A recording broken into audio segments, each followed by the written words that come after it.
moment of creation is a form of magic, where an off becomes an on, a 0 becomes a 1, then another, and another, until, deep in the complexity, you discover order, speed, reliability, power.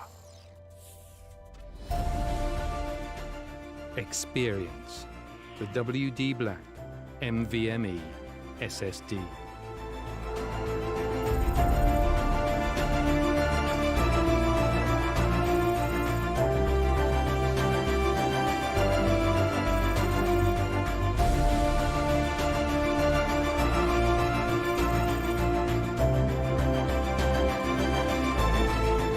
Fueled by darkness. Level up to NVMe SSD performance.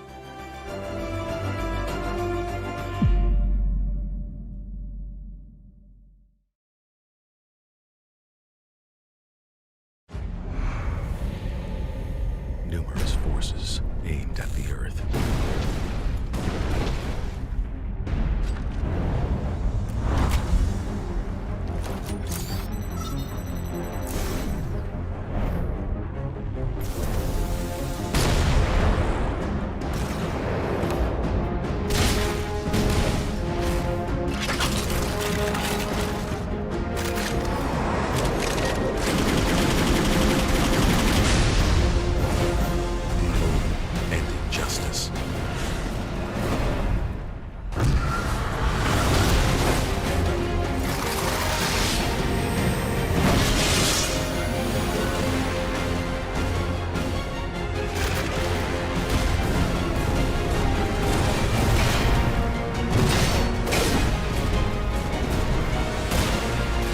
Let the glorious battle begin.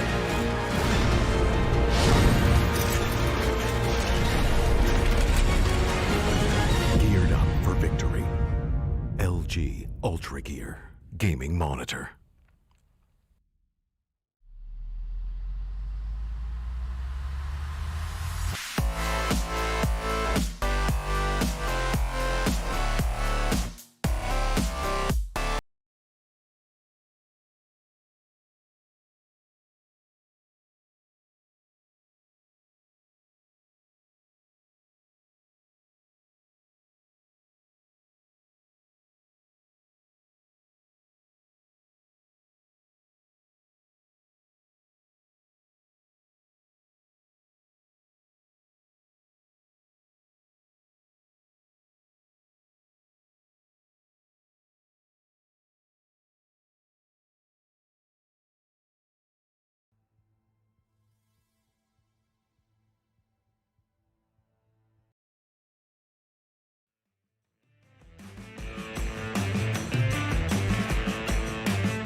Alrighty then, ladies and gentlemen, welcome back to the W Black Esports Club League for Rainbow Six Siege Season 4, powered by LG Ultra K in association with ZeusaberZ and ZeusaberZ Gaming and Games The Shop. I am your host, Blackjack. Joining me is my co-host, Sam and Foxy, as we are here for Day 4 of Division 2 in Season 4. That's right, Week 2 of Day 2 is about to come to an end, and we'll be beginning Division 3 for the second week on the weekend. But, of course, we have 3 very exciting games for all of our viewers coming up tonight. Right now, it is the game between ZeusaberZ and Never Diamonds on the map of Coastline, a map that we know for a fact is a very exciting map indeed. Coastline was actually played twice yesterday. The first time between Team Super and Team Mwaha, and that was an 8-7 victory for Super, while Mercenaries took on Batchup Esports on Coastline as well. That was unfortunately not a good time for Batchup Esports. I mean, clues in the name. Regardless of that, Never Diamonds, they did have a stream game yesterday against the team of Monkas on the map of Clubhouse, and unfortunately, Never Diamonds, they didn't really add to their history of being on Clubhouse in a good way, shall we say. 7-2 victory to Monkas. With that being said, right now they are going to Coastline, on against ZeusaberZ, which should be a very exciting game indeed. With that being said, we're just waiting on the ready confirmation. I think we have it. Question mark. ZeusaberZ are saying that they are ready. And in fact, that is also Never Diamond saying that we're ready. So it should be a good luck, have fun. There we go. The match has begun. Foxy, passing the mic over to you with the question, how are you on this fine evening? I feel amazing, Blackjack. Thank you for asking. And well, a good introduction towards into the stream. In fact, we'll be going straight up with ZeusaberZ facing off Never Diamonds on a map of Coastline. And we've seen actually quite a bit of Coastline being played, just like you said. Even yesterday as well, we saw a whole lot of Coastline. And the way this goes around is with the auto ban system coming in, we won't see a whole lot of Coastline coming up. So that is definitely something that we'll be looking forward to. I mean, we'll see a whole lot of there's so many other maps that you can fall back to. I think the teams have finally picked up on the tradition or the fashion, the way the auto map ban system goes out, and that's just the way they're going about it. Let's see the bans first, though. Blackbeard will be taken off the board right away along with Hibana. ZeusaberZ will pick up the Hibana ban because they're the ones to attack first. Mind you, not the ones to defend. But a defensive ban from them is going to be a Valkyrie, a very important ban as well from there, and stopping the aggression, a possible aggression that, maybe Never Diamond was trying to exhibit, but it'll be stopped dead in the tracks. We're seeing a last ban. There is a defensive ban coming up from the side of the defense, Never Diamonds. Any moment now, there you go, and the ban is going to be, it's going to be Jaeger. Interesting. Very, very, very interesting. In fact, even yesterday we saw Monka S go for the Jaeger ban.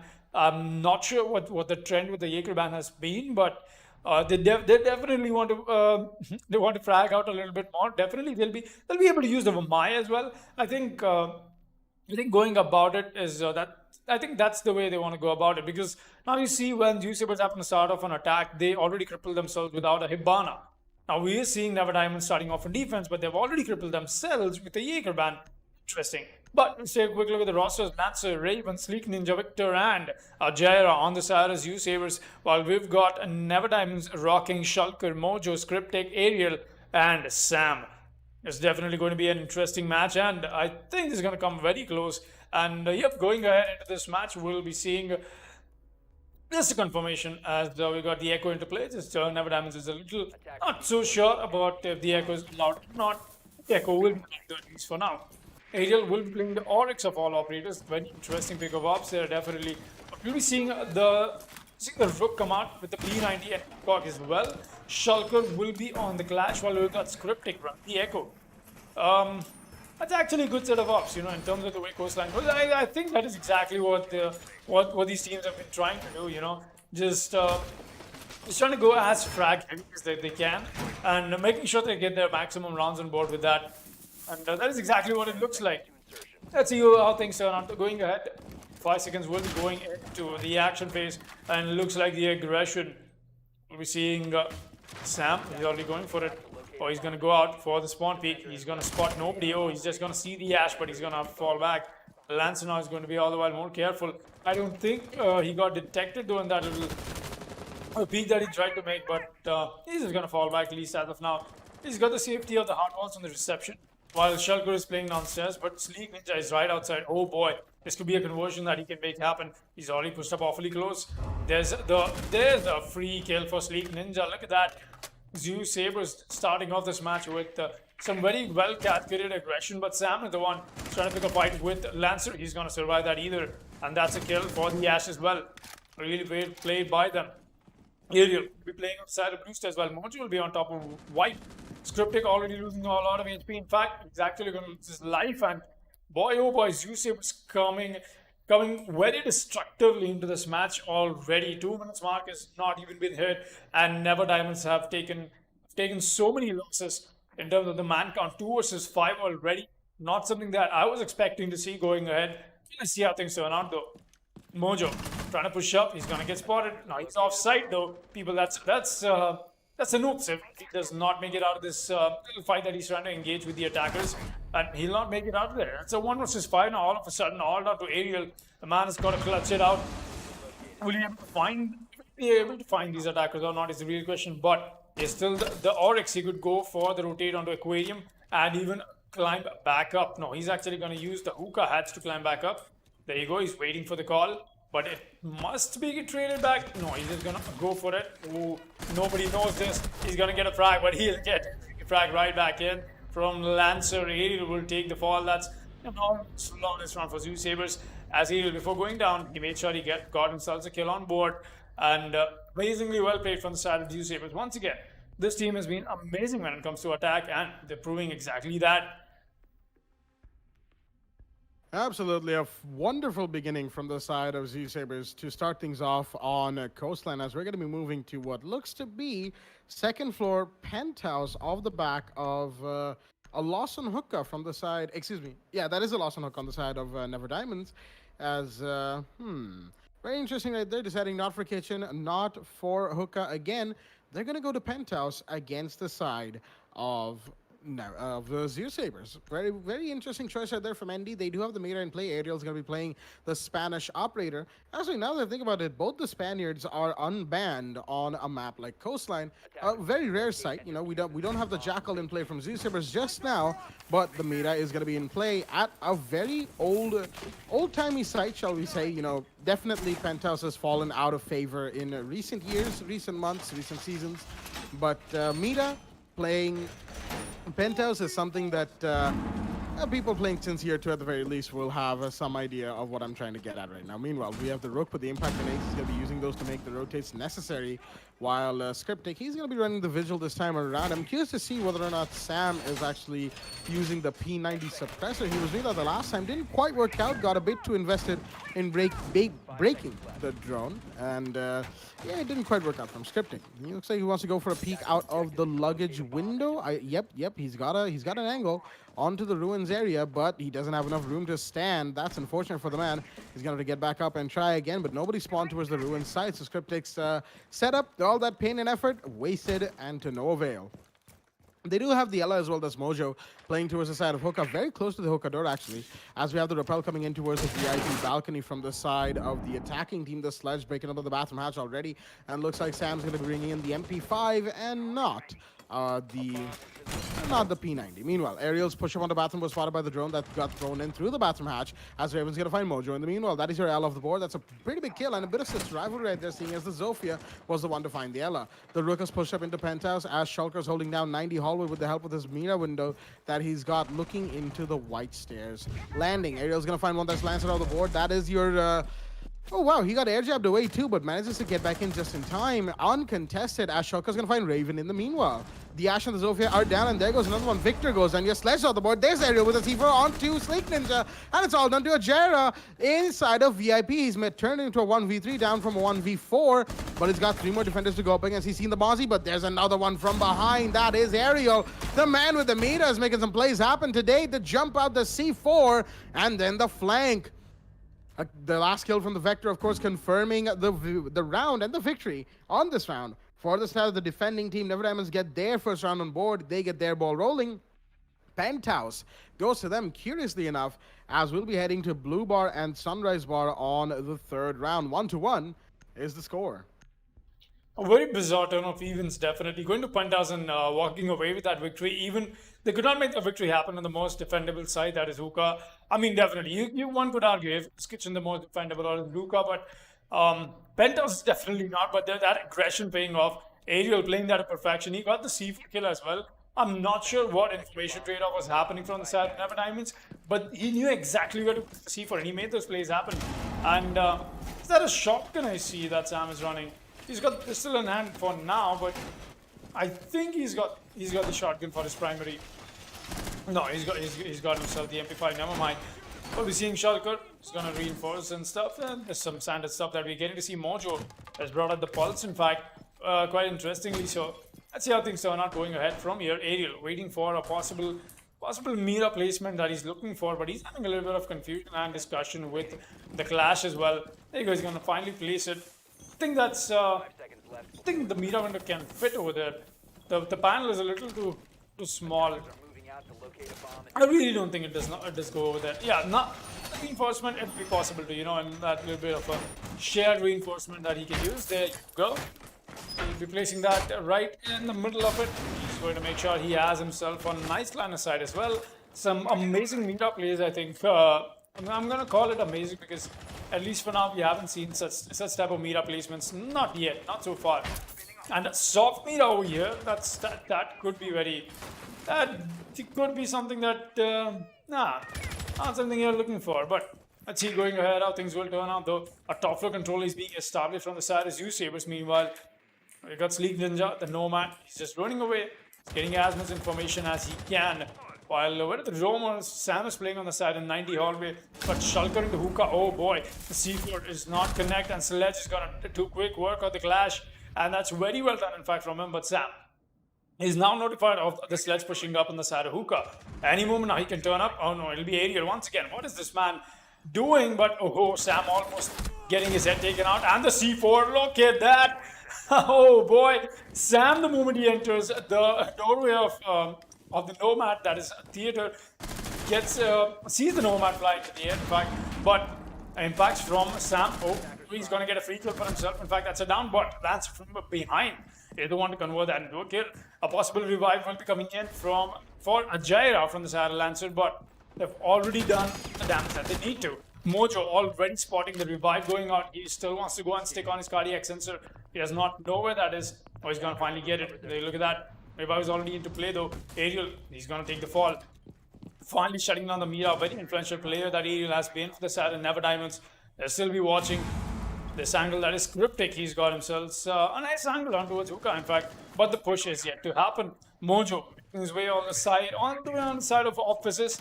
He wants to be absolutely sure that the push is not going to saturate it, will spit it out, but it only depends to see if that is going to be the case or not. Mojo watching the angle coming in from the side of Blue Stairs. He's got nothing to worry about, at least not for now, until the push comes in. 40 seconds left, and now for the attackers will have to buckle up. We'll have to put the pedal on the metal right now because they don't really have a whole lot of time. And Ajira will be very low on HP. The man is wait, that is a breach on top for Kitchen. That's not the side, people. I don't think the side of the attackers know where the side is. And that is what is... I think, yeah, that is the case right now. They finally realized the side is Sunrise and Blue Bar. And 15 seconds remaining. They don't have enough time to make this play happen. That's the first frag. Second frag does not come in yet. But the Sledge will be getting that frag right back in. It's got the diffuser in hand. Mojo's got a clutch this. There's no time left and the timer is taken down. And the clock's in the favor of the defenders. Will the Pulse be able to find him in time? He's going to see the head. And that's the easy kill for Joe. Gets the headshot on the planter. Victor really could not do anything at that point. Never Diamonds will be taking another round on board off of the back of a very bizarre home play that made the attackers think that the side is Kitchen. Really well played. Going ahead, let's see how things turn out. But that being said, round 4 will be underway and Never Diamonds the lead. Never Diamonds have taken the lead right there, and what a round coming out from them. It came down eventually to the 1v1. And the Pulse was the one to win that out. Mojo, of course, holding out, biding his time, knowing the fact that the counter was working in his favor.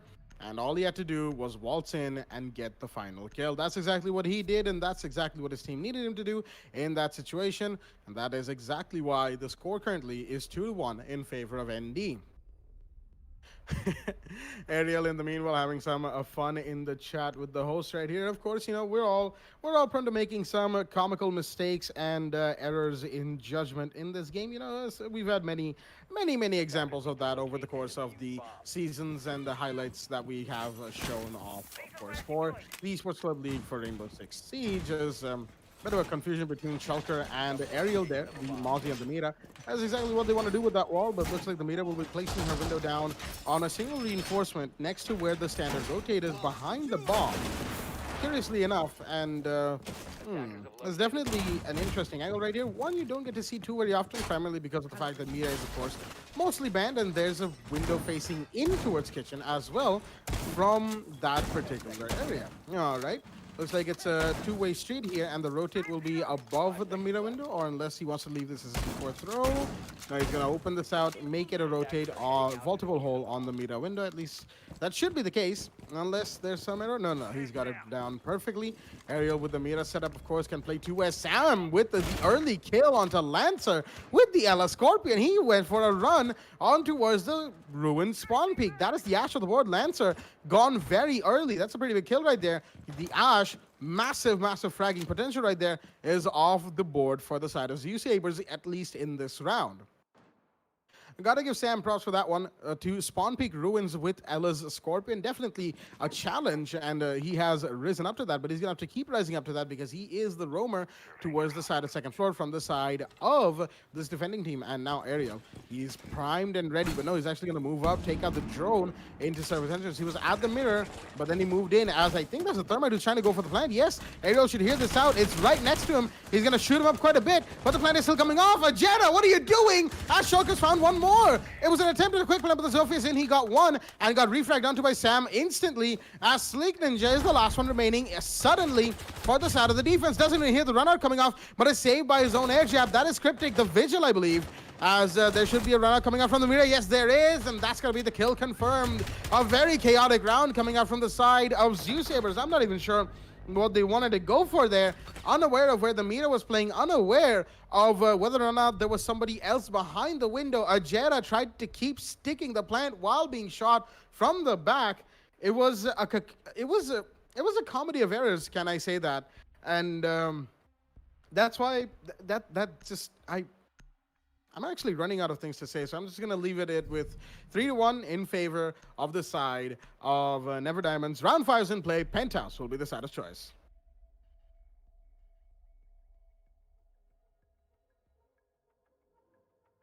All right. So that was definitely quite the round right there that we just had from the side of Never Diamonds and ZeusaberZ. ZeusaberZ, they wanted to go for a rush plant into the service entrance area, but without throwing their smokes, without covering the mirror with the drones and all that, without even as much as making sure that no one was in bathroom, they just went in for it. And the plant was being stuck by the thermite. He was being shot from behind. Ariel missed so many shots on him. And then still proceeded to get that kill. Had enough time to bring out the shotgun and finish off the planter. That was the diffuser drop, and then the service entrance cover that Ajera had was just completely taken out the board. And then suddenly it was all down to the Nomad in a 1v4 that she couldn't win, even with Cryptic running around outside the map. Albeit, of course, the air jab. When I was doing the play-by-play for the round, I kind of mentioned that the Vigil, that was Cryptic right there, he was, his kill onto the Nomad was spared because the Nomad was saved by her air jab. It ended up being Cryptic who was saved by the air jab because he was blown away into behind a hard wall for that matter, which basically made it impossible for the Nomad to get that kill. And I mean, that's just unfortunate, really. A little bit of a mistiming, a bad, wrong place at the wrong time sort of situation.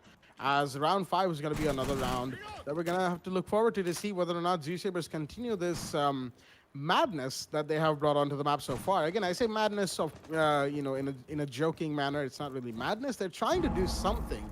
There's an idea there, but for whatever reason, their execute isn't in place. It looks like we have just a little bit of a server lag today. I'm unfortunate for a lot of viewers. As a Gershmot is going to go off towards the... Oh, no! Shulker! He gets a team kill along with the head on Victor. The collateral onto Ariel is going to drop the Mira. His fellow Vector user goes down. Shulker, he's going to have some serious apologizing to do. And again, that was a little bit of a clustered peak, seeing as Ariel was pretty much shoulder to shoulder with the Goyo. And you can't really fault Shulker for that one. Meanwhile, the other mirror has been spotted by Sleeping Ninja, but the shots are going to be fired by the Ella in his general direction. That is Sam once again with the Scorpion as a Heartbeat is going off onto the big wall of a penthouse. At least it should be. There is no meat in play, mind you, as Shulker tries to go for a cheeky peek right there onto the bathroom wall. So far uncontested, but the breach has been spotted out as Willie see the astronaut quite is moved up to the penthouse breach. What? Shulker is being allowed to play in this area, and there's a Mozzie on the flank who could be very influential right now. The Thermite still hasn't seen the Goyo. The Ella's pushing up from the hallway. Is he even aware? I don't know if Ajera knows what's happening around him, but he's still going to get one that Shulker off the board. But then Sleep Ninja gets taken down, and another one for Sam with a beautiful connect as Ajera is going for the plant once again. He has to be stopped. Do the defenders know? I don't think they do, and he's good cover from Raven right here, but he's going to get dropped instead as the Mozzie's gotten the kill. He's going to get another one. Mojo with a double to finish. And Never Diamonds spread out all over the map are still gonna get the counter defuse off. Mojo's gonna do it once again for his team. And Sam, just for the fun of it, takes Cryptic off the board with a team kill. Never Diamonds are gonna win round 5, and oh boy, ever since round 1, you'd have thought that ZeusaberZ would put up just a little bit more of a fight, but Never Diamonds are playing very loose, very fast, and they are winning rounds back to back, 4-1 in their favor on round 6. Oh boy, quite the match that we're getting to see. Never Diamonds coming out with the aggression, winning every single gunfight that they are awarded with. Cryptic will be going for a Lord pick, but I think that is an AFK pick that he got for himself. He's gonna lock into it. The side is random as well, and quite interestingly though, Never Diamonds happened to win for themselves on the side both times with Penthouse. Playing retake as well, that was amazingly well played, and that was quite the stuff that we got to see from them. Going ahead, let's see how things turn out though. They got Shulker on the castle, Sam will be on the Yella once again. Mojo will be playing the Clash already and will be on the Bombay. Very good operator select except for, I'm not sure about Scriptix, the Chanka though. See if we'll be able to convert that into something useful or not. Going ahead into this match. We got, still got Scriptic holding down, he's chilling out on site. ZeusaberZ definitely not having a great day, not able to convert rounds when it happens to be an attacker favored map. Oh boy, it is something they've got to worry about. But right now, Scriptic and Shulker not exactly having a similar opinion in terms of what they want to do with that barricade. But there you go, the Tashank has found his, actually found the kill. He's got the down on Victor. And anybody who tries to go for the revive here will get, minus. But he's just going to move the turret away, and quite the spawn peak that we got to see from the side of Never Diamonds. The revive will be into play, bleeding out, lot of blood. In fact, look at that. You don't want your attacker just to lose his life over a spawn peak like that. And once again, Lancer making his way in from service. But is he aware that this time around the Nomad push as well has already happened awfully close? Ariel. He's the one who will be engaging into a fight unless of course Mojo brings out his guns. It's a very tense moment inside of Never Diamonds. He'll be exchanging a few shots, but Lancer's already creeping up onto him. He does not know that. The shield is right back into place, and look at that. The right turnaround at the right moment. It's not enough. Ariel is playing awfully close. He's going to spot the Nomad. Oh, look at that. Hipfire headshot connects, but Lancer is here to shut down Sam. That's your Ella taken off the board. We've got 2 more attackers down below who will be waiting. They're waiting with a whole lot more patience and a whole lot more plays that they intend to make out of here. But will they be able to do that or not is the real question. Mojo still holding on strong. There'll be a drone that'll be taken on by Ariel. Engages in a little bit of fight. Vamai goes out first. Or Vamai charge goes out first, in fact. But Lancer has already moved his way back. He's getting tagged along from Aerial once again. Aerial being very influential for Never Diamonds today, and that has just been the case. Victor not exactly having great days. Cryptic takes off a frag from the turret. Where did that go down? Lancer is going to take the fall, and he takes a F for himself in the chat. I'm sure everybody out there, can you get a F in the chat for Lancer? But meanwhile, Raven going to get P5 right back in. The man count is equalized, but it's still not enough for the side of ZeusaberZ to convert into something useful. 1 minute left, and they're still having a hard time trying to challenge the roamers on the side of Never Diamonds. Aerial is lagged out for a bit. He's going to lag back in, or just back in. In fact, he goes for the aggression, does not connect onto it, but now his position's been given away. Mojo still trying to hold as strong as he can. The information trade-off is happening. Aerial is taking so many shots right now. He wants to convert this into a kill for himself, but no, he's going to get blown to bits. Is that the conversion that I'm looking for from Raven? It will be from the Thermite instead, and the push comes in from the Clash. He somehow wins that fight, and that's 2 vs 2 with Mojo having himself the diffuser. A turret not exactly in a great glimpse, but to Scripty, he might as well convert this into a kill for himself. It's all out of Raven and Victor, mind you people. Raven trying to go for the retrieval of the diffuser. He does not know where the Clash is playing, but the Clash will be a very influential operator into draining as much time as he can. He's going to go for a sprint up, and there's the kill of finishing Scriptic as well. This is a plan that they're looking forward to, but over my charge is going to cast the Sophia. He cannot do anything. He's got the diffuser. Not like this. Not like this. Oh no, Never Diamonds will be winning this round out. No way. Just because Aerial placed over my charge inside luggage, that caused the Sophia stun or the lifeline impact to go and get caught by it that she intended to use for the castle barricade. Oh my god. Ladies and gentlemen, that is exactly what we like to call being 4 parallel universes ahead of your opponents. The one on my charge that just happened to be there. I'm pretty sure, looking back at that, the Wamai will be very, very happy for the side of Never Diamonds. But of course, that round has passed, and that was the 6th round, which means round 7 roll swap is in play. It is 5-1 in favor of ND, as you have a Jera with the 6-pick out of the Kavera into the Wamai. A Jera Kavera, that rhymes. Anyway, with that being said, the site, I didn't quite get to catch it. We will see it soon. I think it's time for a hookah right here. It is a more standard opening site from the side of ZeusaberZ. They don't want to do anything crazy right here. Understandable, they are on the defense and they are in a very hefty deficit. And this game has been going by very quickly, mind you. We haven't quite seen the round counter hit the last 15 seconds too many times. Is that the suppressor and an angle grip on Victor with the Scorpion? It is. Victor, very, very ballsy right now with this sort of a Scorpion loadout, because we all know where the gun currently stands in terms of its recoil pattern and how it works. It's only very effective for the first 12 bullets. After that, it just sort of goes everywhere. So it's going to be interesting to see how Victor uses this weapon to effect, for that matter. We've got some bullet hole peaks being made from two inside the site, but there is, mind you, from the side of Never Diamonds, the Amaru pick from Mojo, one that we are very curious about, but area will not be. However, the Montaigne has gone down. What? Scriptic! He's taken out the Montaigne. That's very unfortunate for the rest of his team, because the Montaigne plan was exactly what they had in mind. They've got the Ying, they've got the Amaru, they've got the Dikebi and the Ash. Everything was in play as the Candelas are going to go out, as the plant meta has to change. Do they even have the diffuser? I don't know. Sleekness has found one. There goes the Ash, not knowing where the Ella sitting, who is flashed out of his mind right now, but it's a 5v2. Amaru's on the bottom floor trying to find the Legion, and he will. That's Sleek Ninja off the board, but Sam has found Victor in the meanwhile. There's another one on main stairs. That's the refrag onto the Ying on the bottom floor. Actually, that is the Amaru on the bottom floor, but Sam's found another one.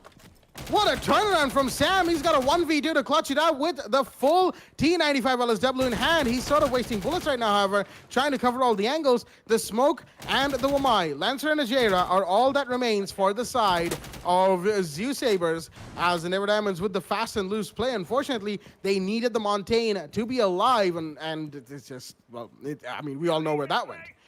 Sam pushing up towards the north stairs. There's the barbed wires that are giving away his position, and now the push has been heard out by the Wamai. Jared's going to be making adjustments accordingly. So Sam is going to go for a different play. He's got 1 minute and 20 seconds, mind you, to go for this play, whatever he chooses eventually. And he can just chill out, relax, drone himself in, but he's going to choose to hip fire open the door. That's a lot of bullets wasted, as his position's been given away. One smoke canister is all he's going to take him off the board. He could go for a bait plant, technically speaking, but Lancer, the smoke, is still alive, as he's going to be going for a little bit of a pre-fire. Still not going to find anybody. Sam is going to go for the plant. And there we go. The smoke should be thrown in. Where is Lancer? He's very close to the shield, and he will use his gun instead, not even bothering with the canisters. Lancer's going to find Sam, as the ZeusaberZ are going to finally put a round on board for themselves. Round 7, their first round on defense on Hookah Lounge is going to work out, as we'll be moving to round 8 in a 5-2 scoreline between both of these teams. All right, finally, ZeusaberZ standing up to the name, getting another round on board, but I doubt if they'll be able to keep that advantage going, because Never Diamond's one round away from taking this to match point. They might as well be able to look at that. The aggression from Never Diamonds, they want to get the plan done quickly. They want to make sure that, look at the operators that they're bringing, man. Shulker on the Yana is going to 6-pick onto the IQ. Amaru, Ash, Montaigne, and Ying. That's Operation Steel Wave Cancer Meta. You know, the way you go back to Operation Cancer Meta is just it's quite the differential that we're getting to see from these guys. But let's see, going ahead, what we'll be seeing from the side of Never Diamonds as well. As more importantly, it does come down to ZeusaberZ trying to get themselves a little bit more of an advantage in terms of what they're doing. I'm actually very concerned about the fact that ZeusaberZ not realizing the fact that Never Diamond is trying to go to match point in quite a haste. And more importantly, they're not even bringing enough trap operators. The only trap operator is Victor on the yellow. That is something that you would not want for yourselves. You've got the Legion, you've got so much more.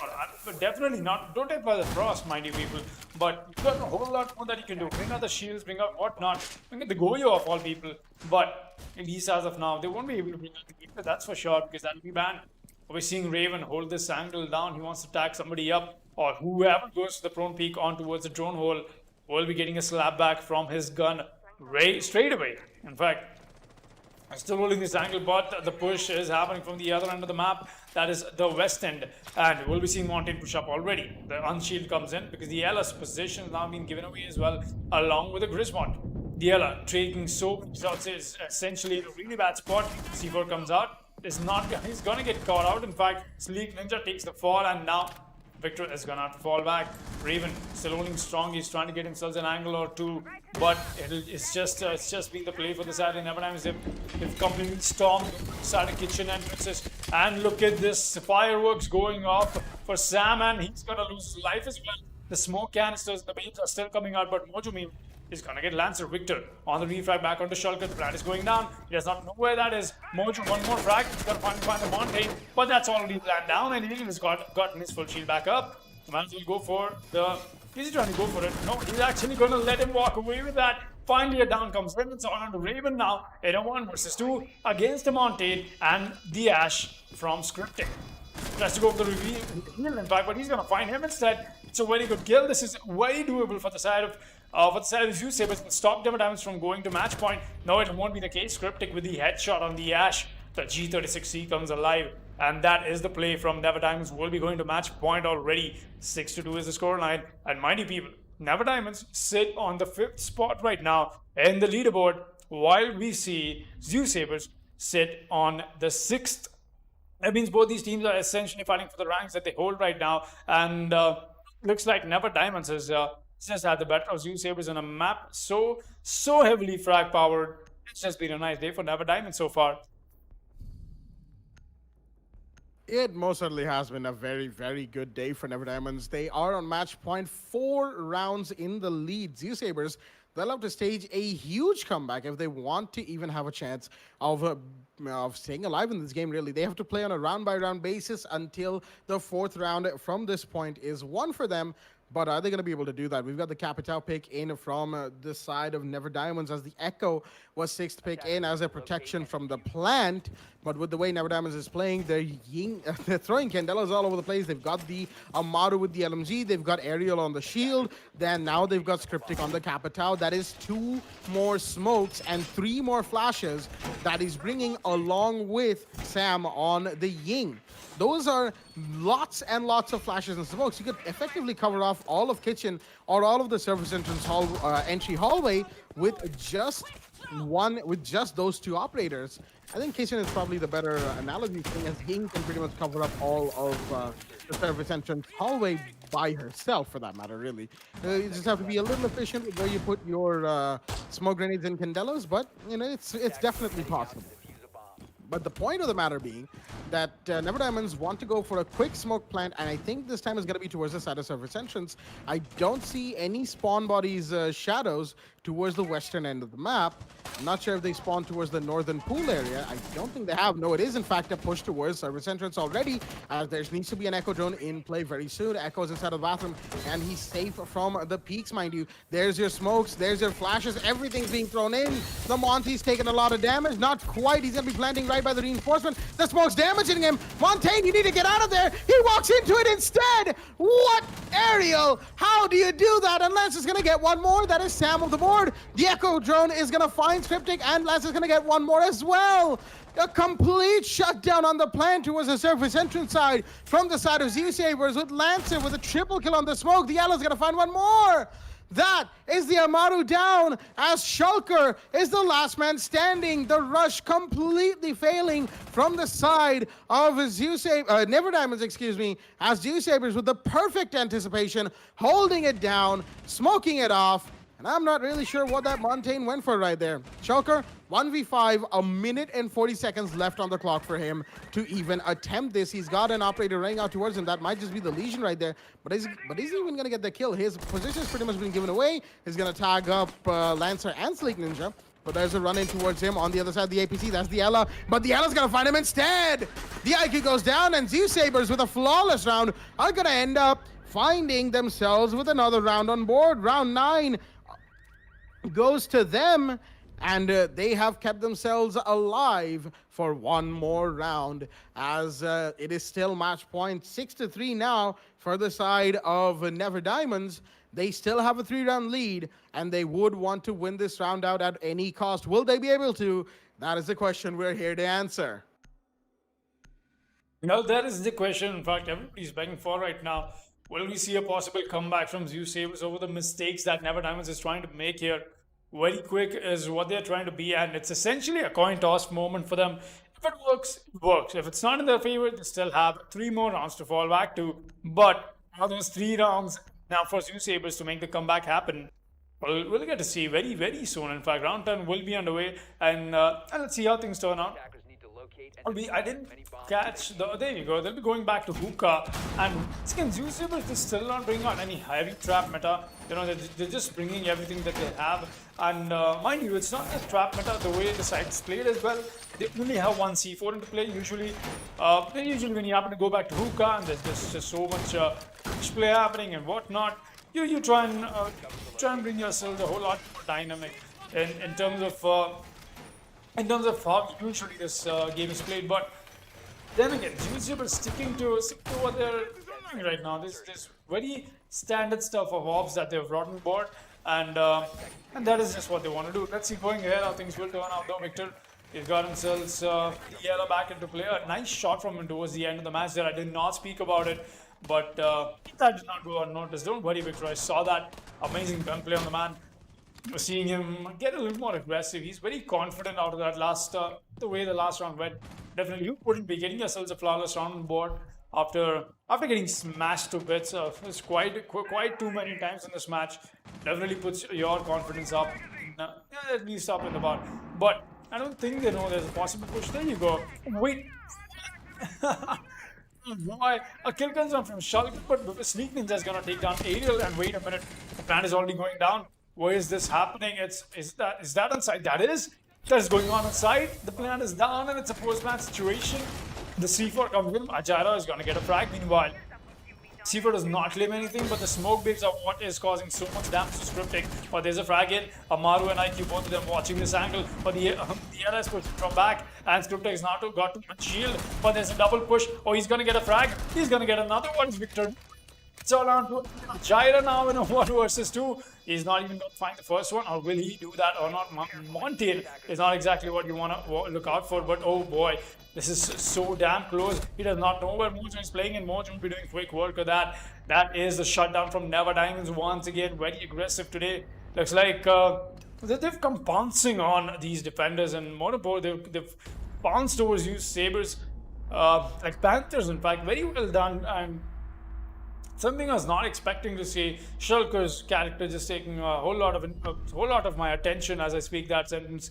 But coming back to what I was saying, a very really good show of skills from Never Diamonds and a good try from the side of ZeusaberZ. Absolutely amazing try from the side of ZeusaberZ. They had many rounds that came close, quite a few. I wouldn't really say many, but quite a few rounds came close where they could have had a chance, but either bad luck or being at the wrong place at the wrong time or a certain combination of factors didn't really work out for them. Never Diamonds are going to take Coastline not quite by storm. It was still a 7-3 for them, as ZeusaberZ did manage to fight back on a few rounds, but unfortunately, a win goes to the Never Diamonds. With that being said, we are going to take just a little bit of a break as we will be back with the second game of the night. Team Mwaha will be taking on TRN8 Valiants, and we'll be right back with that game very shortly indeed. Stay tuned.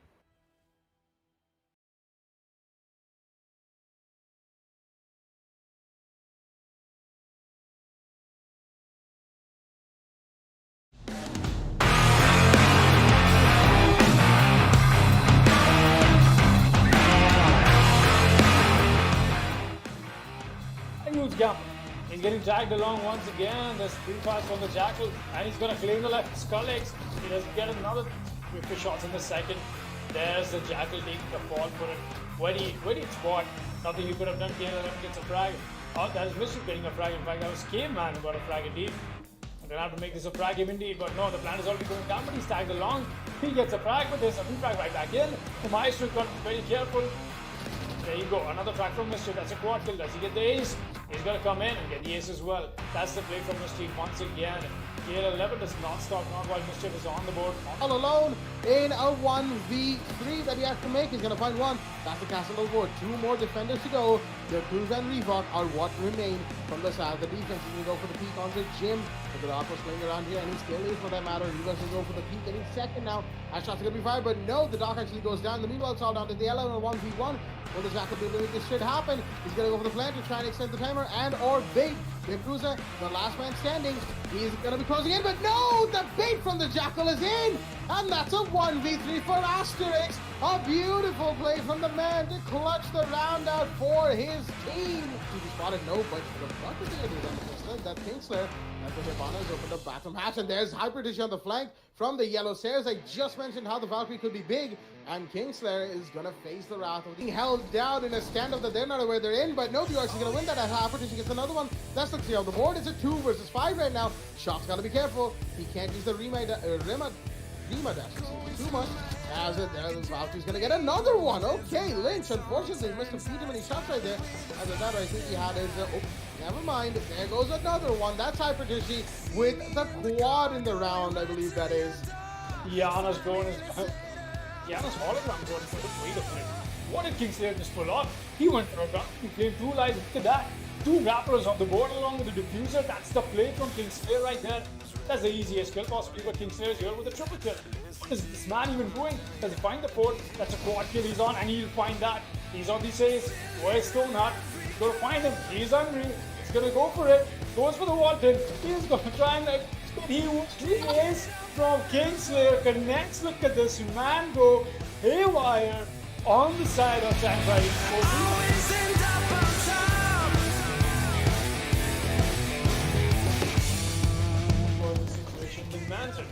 Nexus meanwhile cannot frag the aggressive effort. Oh, what a shot from Nexus. He's going to drop the head of 3 kills from the same angle that flicked onto Dark Lord. What was alright, you might as well hit this clutch in. 18 seconds left, and there's the 4th kill from the side of Nexus once again. The Echo does not even have to gets everybody's head popped off from the single angle.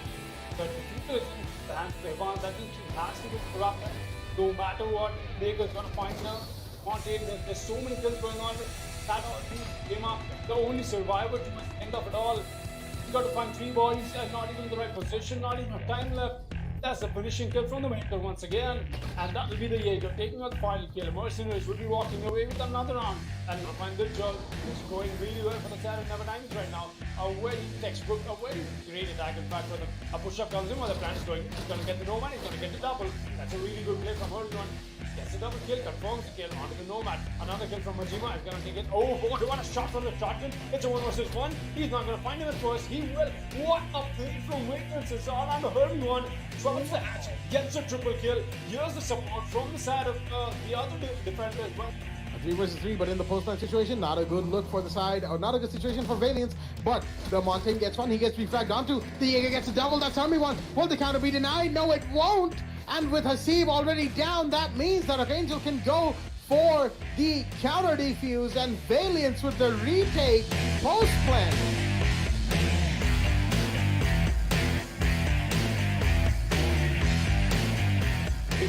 Able to make it out of here or not. Gonna spot Sparkle, get that frag as well. Good shot onto him. Can he find 3 more? That's the question. Jaeger being above. That's it. Oh, the head just got spotted out. He might as well get a tap on him. Oh, he tries to go for the tap, but it's not connect. Nice observation from Nasty over here. He gets that anyway. Look at that shot from him for the Jaeger. He gets a triple. What is going on? It's all down to beat all of a sudden. In a 1 versus 1 that he's got a clutch out. He's got to go for the plan. He knows that, but he's going to hear the drop. Pistol in hand. He's going to get the C1. What? No way! Clutch. What a clutch from Nostalgia. The frag might comes alive. The board is a 3 versus 3 equalized man count. Sexy Gaze in. Bananas found one that's no off the board. There goes Sniper one Candy. And suddenly, it's all down to Levi the Vigil to find the planter. And he will! Will he be able to get away in time? Looks like he might just, and he goes prone in courtyard to secure himself. And Demon's forced the round. The play is in from the man, the Vigil. Levi with the denial at But yes, Veneno can find that frag. Good as well. Veneno gets another one. Veneno gets one more. Veneno is not stopping, but the plan has gone down. Sniper one Candy. He's got to have fight in a 1 versus 3. While the counter defuse goes out as well. Veneno's got his gun loaded, and does he convert this into a kill? Yes, he will. The quad kill from Veneno is what is going to secure the round for Leusia Esports, and look at that. Like I said, it's a frag heavy map. It's the Valiants side just does not get established. A kid comes down, I'm not sure where that was from. That was from sight, didn't know. That's when the drone hole is back. Veneno gets that frag.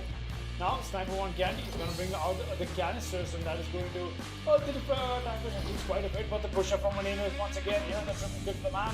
Does he find a quad kill? He's going to find it. Does he find yes or not? It's a big question.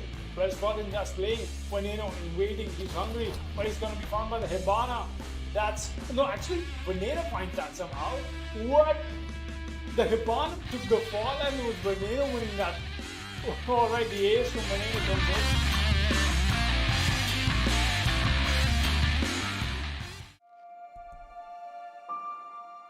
The moment of creation is a form of magic, where an off becomes an on, a 0 becomes a 1, then another, and another, until, deep in the complexity, you discover order, speed, reliability, power. Experience the WD Black NVMe SSD.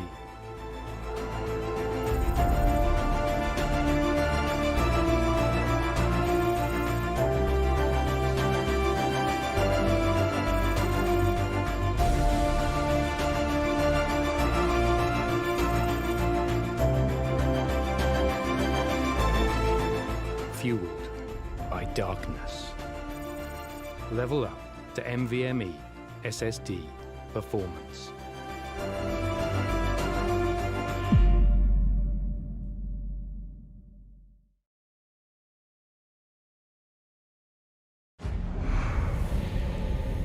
Numerous forces aimed at the Earth.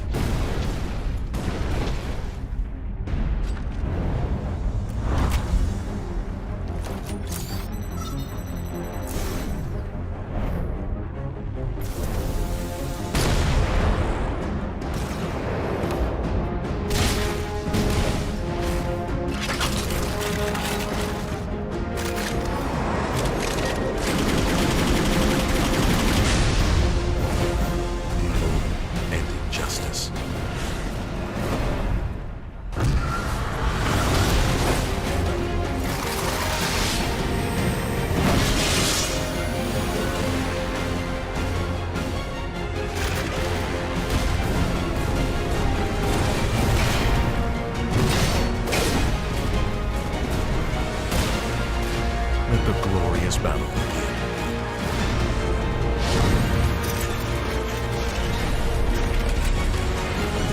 Geared up for victory. LG Ultra Gear Gaming Monitor.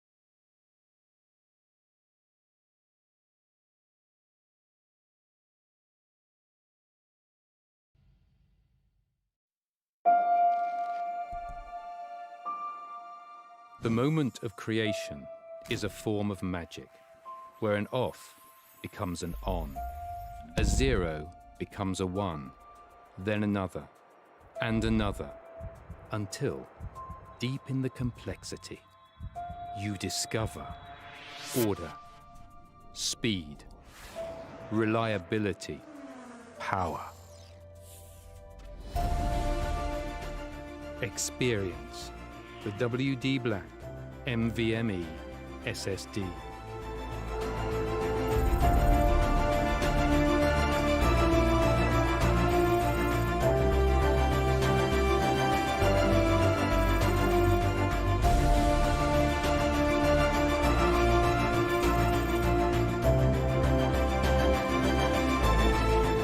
Fueled by darkness. Level up to NVMe SSD performance.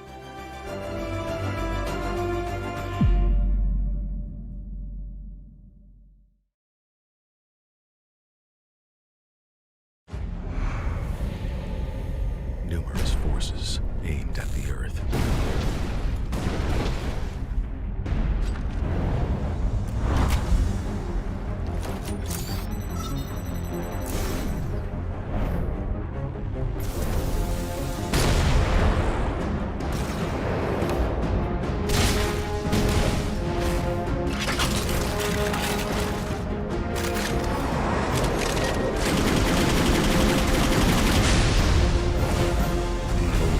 And injustice.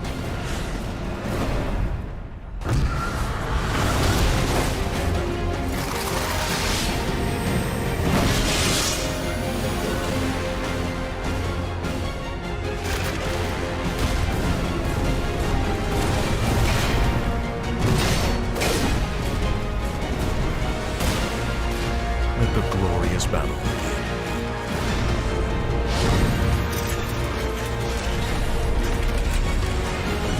Geared up for victory. LG Ultra Gear Gaming Monitor.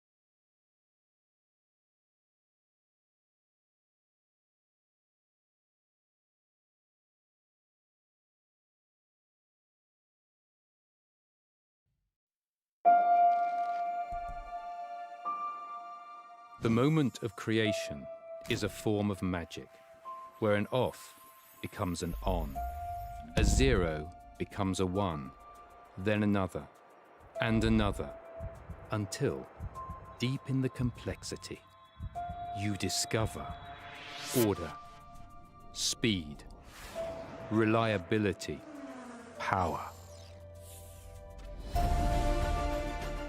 Experience the WD Black NVMe SSD.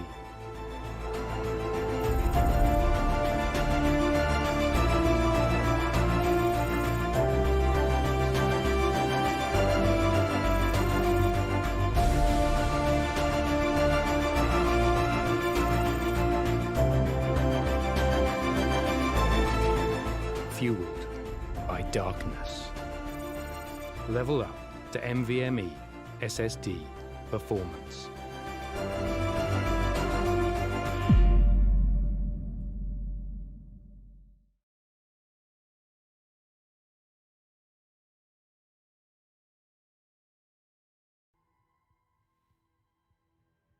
Alright, what is up everybody? Welcome back to the Esports Club Rainbow Six Siege League, powered by LGL together association with Act 5 and Zota Gaming and Games The Shop. I'm your host Foxshot, and joining me is Blackjack, and we're here to witness the second match of the Division 2, Day 4. That is going to be Tier-1 Valiants facing off Team Mwaha on the beautiful map of Villa. It's definitely something I've looked forward to, and let's not waste any more time and get right into this match. It's going to be one hell of a match that we were all waiting for, and here the match goes on your screens. Look at that. We have been running both these teams. Are very excited to have this match as well. So it looks like Archangel, but no, coming back to the point that we've got Valiants, not exactly a week, 2 weeks in fact for them. Last day as well. They've had quite the losing streak, mind you, people, and not exactly the place you want to find yourselves. And after a dominating performance in Division 3, having 0 losses on board, Valiants so far haven't got 1 win on board as well. So that's definitely a bummer for them. But on the other hand, Team Mwaha is having an absolutely amazing time in this Division 2. They've been topping the leaderboard as well. But let's see how this match will turn out. We're seeing the bans come out first from Team Mwaha. It'll be Thatcher taken off the board. There'll be one on defense. So I get it why they want to ban the Thatcher. Valiants will be taking out the Nomad. And the second defender ban from there is going to be the Pulse. All right, very interestingly so. So I would say when it comes to a map like Villa, it's a good ban. And more importantly, you're taking out the Thatcher as well. Definitely something that the defense will have a whole lot more space to fall back on. The Vamai ban comes out. All right. It's been the Jaeger and the Vamai ban days so far. Quite interestingly, looks like the attackers just want to overemphasize on whatever projectiles they have. Round 1 will be underway, and let's take a quick look at both these rosters. Kingslayer, Archangel, Dipchol, Hermy1, and Sub-Zero on the side of Tier-1 Valiants. We've got Nexus, Mellow, Raksan, Triple, and No Skill on the side of Constant Esports, or we know them as Team Mwaha. That being said, Blackjack, the mic is all yours. Thank you for that beautiful introduction into the game, Fox. Says Nexus is going to take the 6-pick out of the Maestro into the Goyo, and Archangel is going to go out with the Jackal into the Iana, and Aviator Games Room is going to be the site of choice from the side of the defenders, Team Mwaha, or just as Foxy called them out as Constant Esports, as the tag would suggest. With that being said, Aviator, with the meta being unbanned, of course, Aviator sometimes sees the meta play, but of course, in more recent seasons, people have realized that maybe not having meta would be a better option, because say the walls, unreinforced walls by next to the mirror windows get popped. That is easy lines of sight and easy entryway for the attackers on longer angles. Amongst a whole host of other reasons, of course, generally playing around the meta can be just a little painful. You have to sort of, if you're lurking around side, you have to sort of restrict yourself and play according to where the meta is. The meta has to be pretty much the center of the defense. Now, of course, there are strats that don't revolve around that, but in most cases, especially in Aviator, as far as I'm aware, there aren't too many strats that don't revolve with meta, that don't revolve around where those mirrors are placed. With that being said, Valiants, on the other hand, they have a pretty standard attacking set, as looks like there's just a little bit of server lag in play.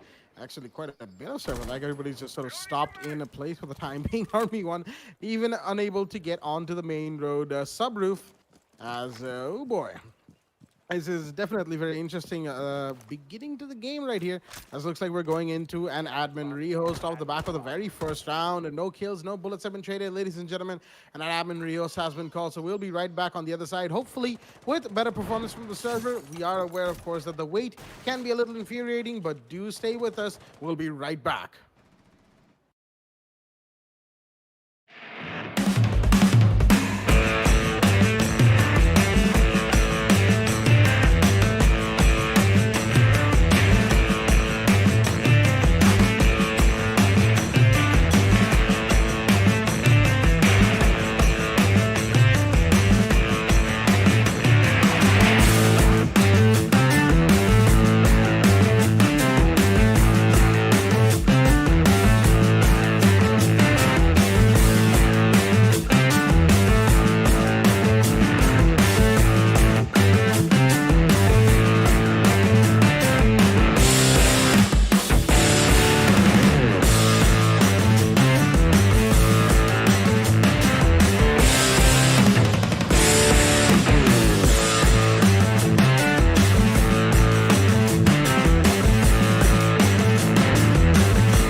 well. Looks like we're back in action and battle eye already popping off. We are starting off from round one once again. I'm already apologizing to the stream. I happen to have a mistype in Valiant's title, the team's name. I just missed the A and an I. So please excuse me on that, but I already apologize to the players as well. I was a little bit of a hurry to get you the match as soon as I could. So just the names, just a little bit of a typo. Please don't mind that. Going ahead, we'll be seeing Valiants will be once again on attack, and obviously Team Mwaha, Esports will be on defense. We've got ourselves a similar setup coming in from the side of the defense once again. Nothing new over here, and definitely want to make sure they have themselves the advantage established, but you're seeing a little bit of that shield placement, the no breach hold from Villa, and it's been quite a change. I've got to tell the teams that having so many roundabouts in this league so far, facing off different teams, and it's been quite the run that all of them have brought in their own improvisations or their own improvs to every single site that they like to play on, every single map they like to play on. No skill. I've already played the smoke. No skill. One of the best smoke players I've come across. Not sure the smoke if he's the best or not, but I'm definitely sure he plays an amazing pick. See if you'll be able to see that from him when he goes to attack. But right now, the attackers are going to be Valiants. I'll be seeing Valiants not exactly having a great time in Division 2 after, like I said, a very dominant performance in Division 3, going unbeaten, undefeated. And out of all those things, it was Dipjol. The man was the MVP with the highest amount of frags in Season 3. That's right. No matter what division it was Dipjol with the highest amount of frags. 82 frags on the man's name. And the best kill-death ratio as well. The man had himself a 2.1 KD on Season 3. But Season 4, I haven't really been treating Valiants all that good. Let's see if Team Mwaha will keep up with the pace or it'll be Valiants to take the fall once again. Because Mwaha, like I said, very, very comfortable on the spot that they're sitting out right now. They're in the top 2 position. And I really cannot get the exact... Actually, let me just get you guys the exact points table. There you go. Team Mwaha is actually in the 3rd spot. And this match will prove if they'll go into the 2nd or not. Team Super and Mercenary sitting above them. That is definitely something that Team Mwaha want to convert on. But like I said, not a great day to be a Valiants fan. They've been slacking quite a bit in Division 2. In Division 2 happens to be the Bloodbath division, not so much that I can work with. And that's what makes it add so much more competitive outlook to this game. And look at that beautiful player from Valiants, a possible C4 from Goyo, does not connect to anything. But that take on the lifeline used by the Zofia perfectly well. I'm going to give them that. Angel prepping for a possible nade coming in, but he's getting tagged around from down below. The hole being made from the C4 angle that was used. The nade will be going out any moment now. Yes, it's being cooked. It's out, and it's going to clean the batteries, but not anything else except that. 2 other defenders already playing side to side. That means, oh, wait a minute. Is that a possible denial that is coming out from Triple? He does not want to commit to this, but he can still do it. He's going to convert that into diamond. Yes, he will. A nice bandit trick comes in from the bandit once again. Now that's RB1 already getting a frag out of Nexus. A 4 versus 5 established in the favor of Aliens. RB1 has definitely lost a lot of HP in that endeavor. He'll still be taking that little bit of a gunfight, but it's going to make the push happen on the side. Archangel waiting very patiently, but Mello is going to put a dent to that. Dipjol goes down. That's your highest frag of Season 3, people. Archangel, meanwhile, is going to get another frag on board. But the Ella, now he's stuck. Smart mind blowing off, and he's got to make the push happen. He's going to get the diffuser denied. He's going to get a double. Look at this Mello going off. Mello pops off and gets a triple kill for himself. It's all on a Kingslayer. The man has to make it to his side with 5 seconds remaining. More diffuser, people. He's got to go for the retrieval, but at what cost? The smoke canisters it out, and the gun from the MP7 on the bandit will not allow the Zofia to push up any closer on the side, and that's Team Mwaha putting the first round on board on Villa on defense right here on day 4, Division 2.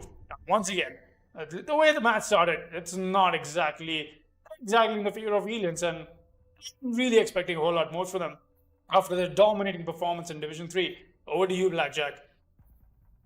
Absolutely. Valiant's not having a great time when it comes to their beginning in Season 4. The first week didn't go very well for them either, and neither has, of course, week 2 and the couple of matches that they had offline yesterday. And it's just not been a great day to be a Valiants fan, as Yeah. So there's really it's really not a great time, shall we say, to be a Valiants fan. Round 2 will be in play as my Foxy. Defenders, protect your bombs from being defused by attackers. You kind of, yeah. Thank you. Thank you for that, Foxy. It's a little bit of a miscommunication between the two of us here as the Discord live stream wasn't quite up, but it is now, and I can resume, hopefully uninterrupted, in my casting. As round 2 is going to be in play, second floor trophy is going to be the site of choice right here. And it should be very interesting to see how Mwaha continue their rounds off the back of that first round win. As Valiants, in the meanwhile, they need to step up. They need to buckle up quite a bit because they are not looking good whatsoever. They have not had a good season. They've not had an okay season, so to speak. Coming off the back of being the top team, the top team in Division 3 for Season 3. Going into Division 2, the Bloodbath division has not treated them kindly, and that's to be expected. This division is the place where you literally prove your mettle, and if you're able to prove yourself worthy, then Division 1 is your playground. If not, then you'll be sent back to Div 3, and I'm pretty sure Valiants will not be all too happy about that. As Mwaha, in the meanwhile, they'll be looking to continue their hold on to the leaderboard right now. As we've got droning coming in from Kingsford towards the side of the main stairs area. Study is going to be pushed as usual from the side of Valiants. No big changes there. And in the meanwhile, they're going to be just droning it in. Diana's going to be using her Gemini replicators until she runs into an enemy or a possible area where an enemy could be sitting. No roam towards the side of Vault or Aviator or Games Room from the side of the defense right here. As this area of the map has pretty much been forfeited to the side of the attack. Sub-Zero on his drone, curiously enough. Got a black and white filter on everything. Interesting right there. But he's going to be gaining intel going forward the rest of this play as the Goyo, I believe, that is on the first floor could be very influential right here for the side of the defense as Nexus. He's the man with the C4. He's got a mute for support as well with the shotgun in hand. As the attackers, have they wisened up about this hold coming out from the side of the defense? Everyone's going to spot a Valkyrie cam. In the meanwhile, that's Mello putting down that particular Valkyrie cam on the landing archway of the statutory door. But nothing quite coming out from the side of either team. They've got less than a minute 20 remaining. Valiants have less than a minute 20 remaining, mind you. Mwaha can effectively sit inside its sight and just cruise by towards the end of the round. But, of course, they won't be, as everyone's going to find Nexus. In the meanwhile, that was some beautiful use of the Iana right there. Perfectly done. Catching the Goyo out.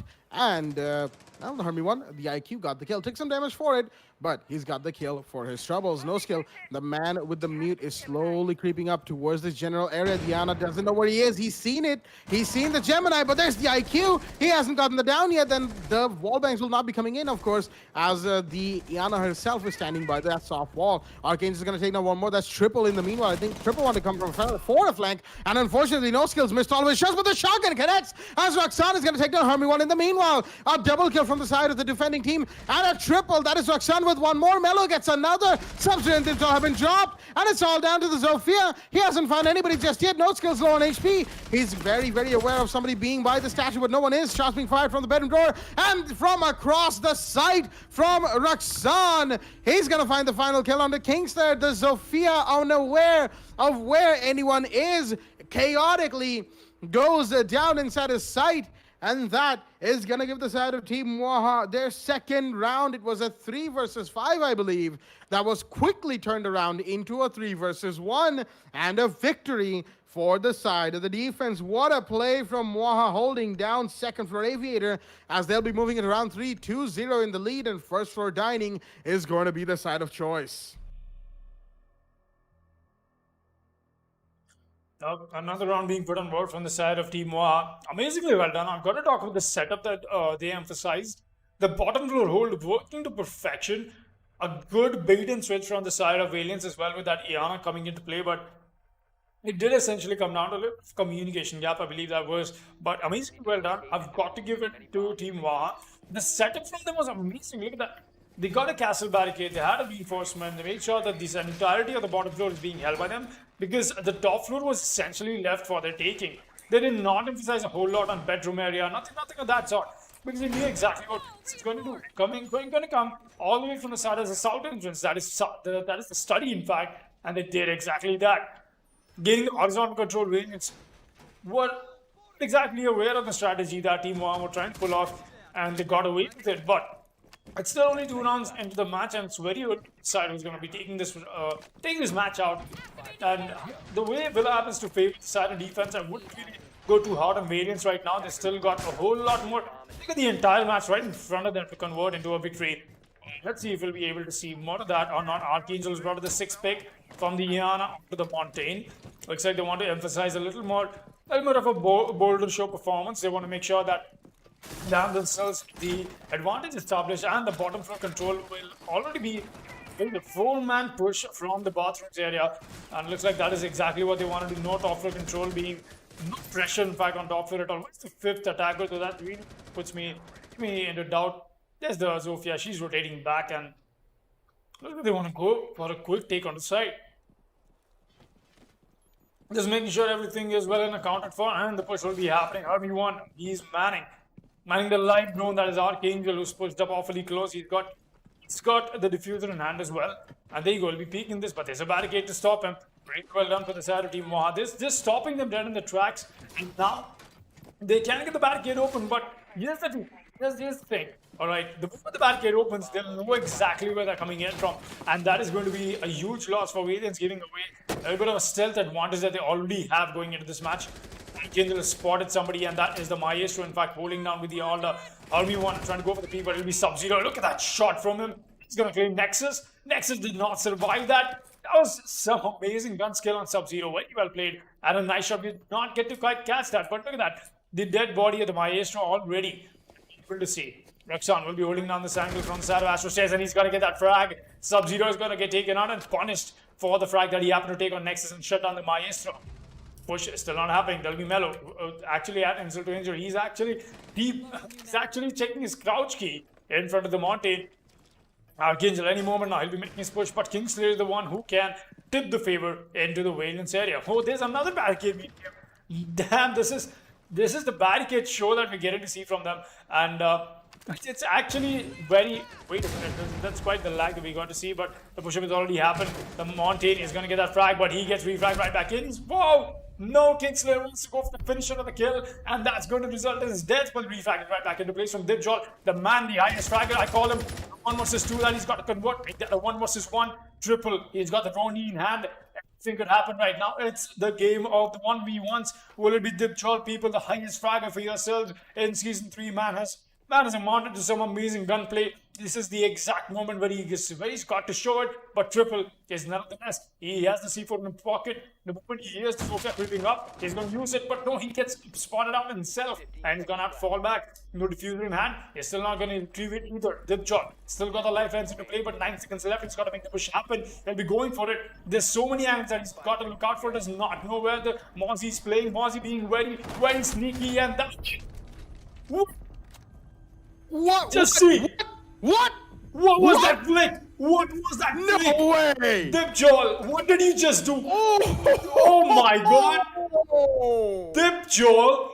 Dibjol, what? Oh My god, Dibjol, dude, this is exactly what I'm talking about. The gunners on Valiants are just amazing. Look at that. Flick deleting the Mozzie out of the map. There's no way the Mozzie's coming back from a triple. He's going to have nightmares for weeks and weeks to come by. And boy, that was one hell of a shot from Dibjol. Clutched around out in a 1 versus 1 with only 1 second left. I mean, that kind of a shot. It's a shot that you dream of hitting. Not even aware of where the Mozzie's playing. Hears the shots, reacts, and manages to get the headshot. Dibjol, the man with the 1v3 clutch at the end, is gonna give Valiants their first round of this match. And oh my goodness, that shot. I'm gonna be dreaming about that one tonight. Let's be real here. That is one of the most beautiful shots we've seen so far in the TEC League in Season 4. Dibjol, thank you for the treat, my man. Ooh boy.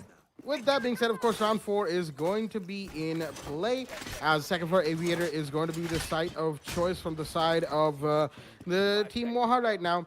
And Ooh, I'm pretty sure. I am very sure that Mozzie, that whoever was playing the Mozzie right there, will not be happy. He'll not be having that. He's like, no, no, no, no, I cannot let that slide. And that is what is going to motivate Team Mwaha to do even more in this round going forward. Melo's got the yellow in hand with the Scorpion, as we do have the smoke being run, the double, the two GSG9 brothers right there. I don't know why I stumbled on just that simple word, but the double GSG9 is also in triple with the Bandit and, of course, Roxanne with the Jaeger. And bringing up the rear is the Goya with his Vulcan shields. One on the main stage, curiously enough, being protected by an ADS. Although I think there is actually an angle that ADS can get shot out from the smokes across to the Gershmot, and that will be what Melo provides on the study room door facing the 90, the 90 bend. Sub-Zero in the meanwhile is on the rappel. Ooh, almost gets shot, mind you. That was the Goya from inside a side, gaming room side, that is. And there's a couple of rotates in between the main reinforcements on the walls of Games Room and Aviator. A curious set of peaks and reinforcements and rotations that the side of Valiants have made, but they are not Valiants, excuse me, Mwaha have made, but they are somewhat spread out, not really inside a site for the most part. Outside of Goya, they're lurking. That is the L and the Smoke are, and of course the German brothers are roaming all the way out on the northern side of the map.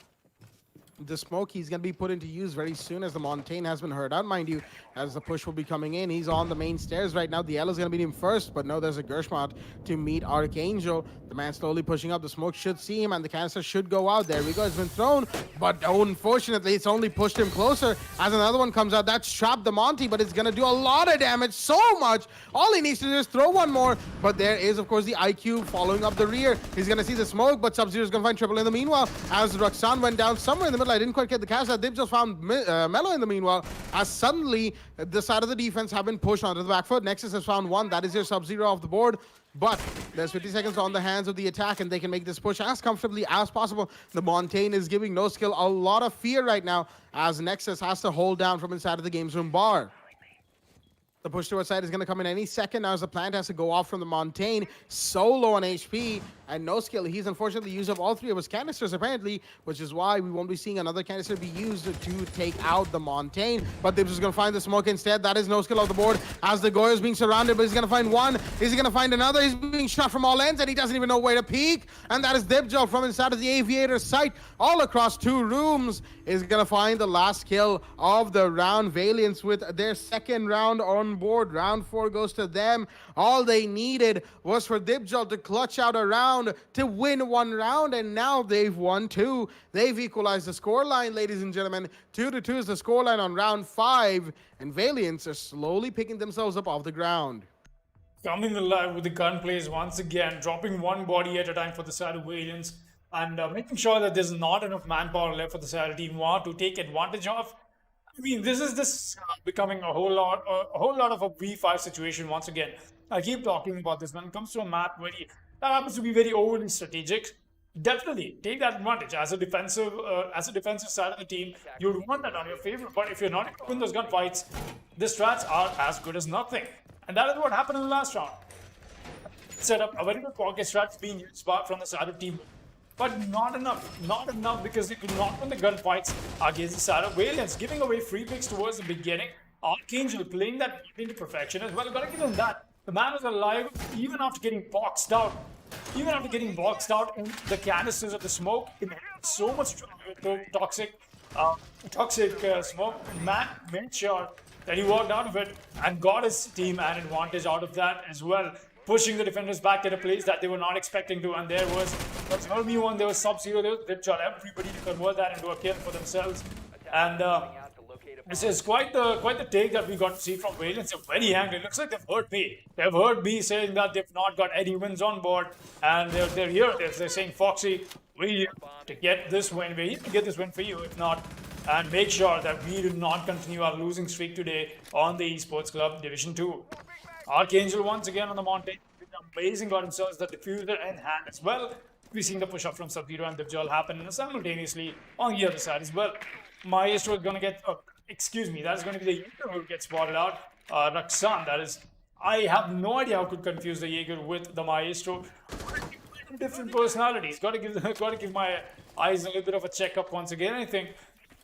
But Battle Eye, though, speaking of eyes, There's a lot of bands that are coming out. I'm so glad. I cannot wait to go back to the main menu and check out how much elo I've gained back for myself. Just kidding. Well, I don't play ranked anymore. That's a joke as well. Well, we're seeing Arcane's push up. He's actually alone on the journey. No, he's got Hermione along with him. He's got Sub-Zero as well joining him. But he's got to be careful and any possible C4s that are into play from downstairs. But there will be none except for Nexus. Oh boy, this could be a play that he can make. He's got the C4 in play. He's hearing those stomps, hearing his footsteps. C4 goes out, claims the Mountain. Look at that. Look at Nexus blow off Archangel to bits and bites the rush. That's your Mountain, people.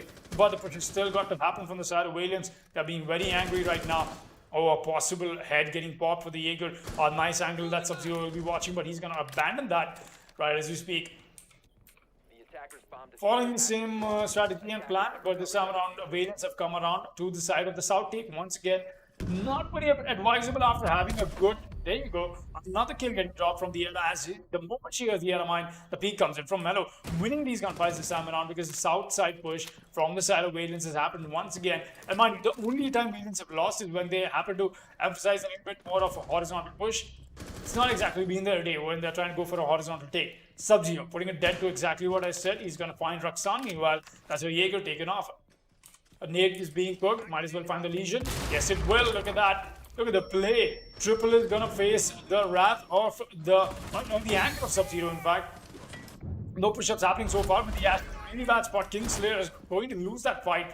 And now it's all on the IQ and the sledge. No skill is going to knife him away. We'll be seeing Sub-Zero make his way on the side. He's going to spot the Ella and claim that life as well. That's a triple kill for the man. He's going to go for the plan. Hermione, the only one who's going to be watching for every single angle. Oh, he does not know there's a Goyo creeping up on him. And that's the kill for him. It's all on the Sub-Zero. Who's going to lose that fight? Nexus and the double headshot.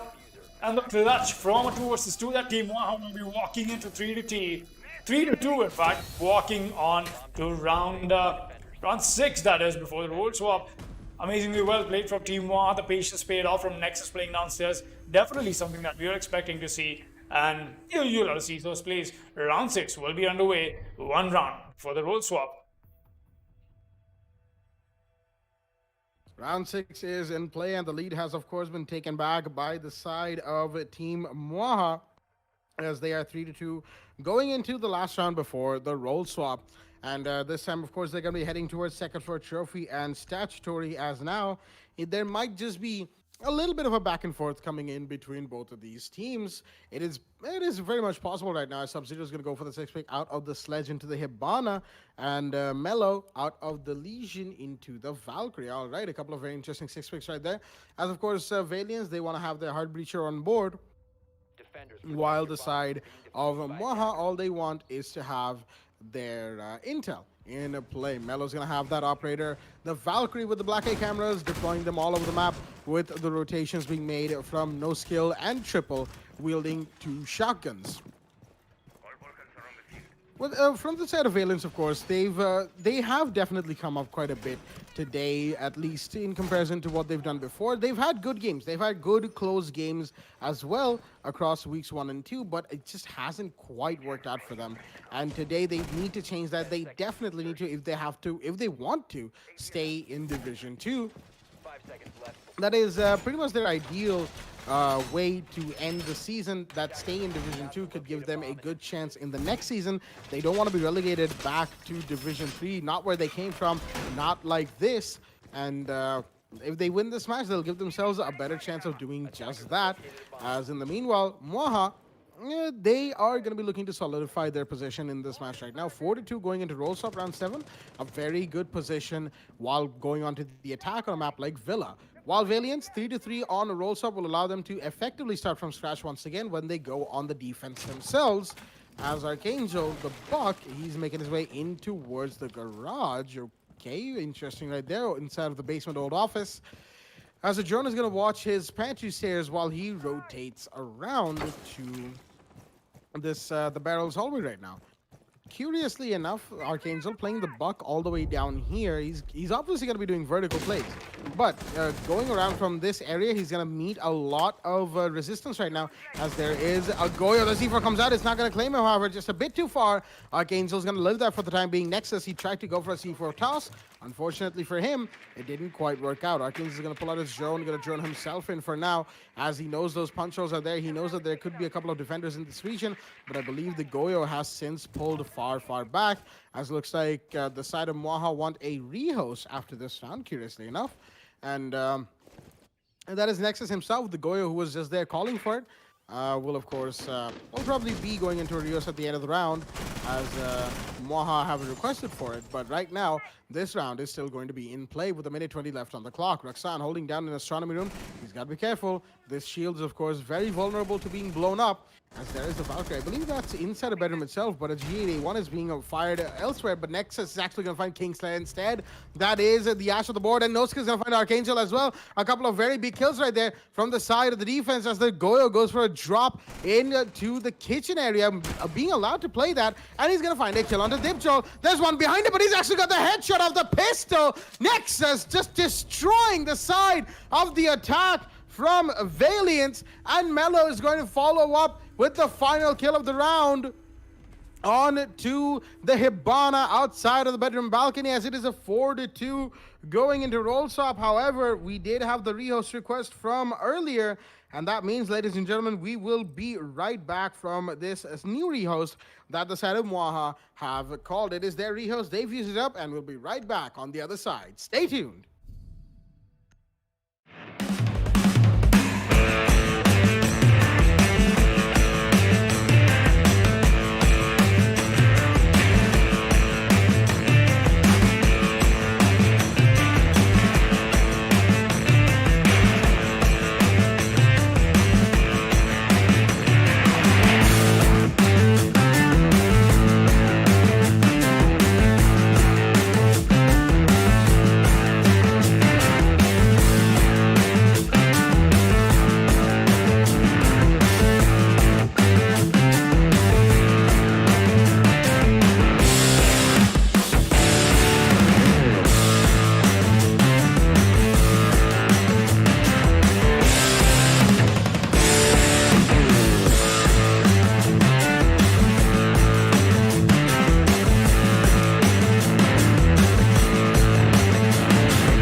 gentlemen, welcome back to the game between a TRN Valiants and a team Mwaha on the map, the beautiful Italian map of Villa, as we are going to be coming back on the other side of the Rios and on the other side of the roll swap on a 4-2 scoreline for the side of Mwaha. They've done very well so far to take their rounds on board, as Aviator Games is going to be the site of choice for the side of Valiants.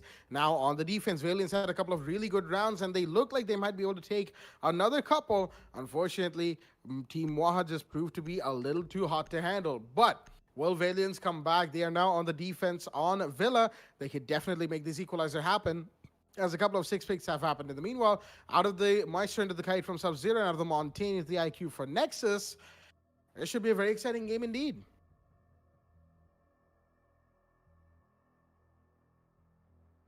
Most definitely. We'll be going into the match now. A little bit of a low time from Raksan apparently, but as it looks like Raksan does not have a WD Black SSD, people.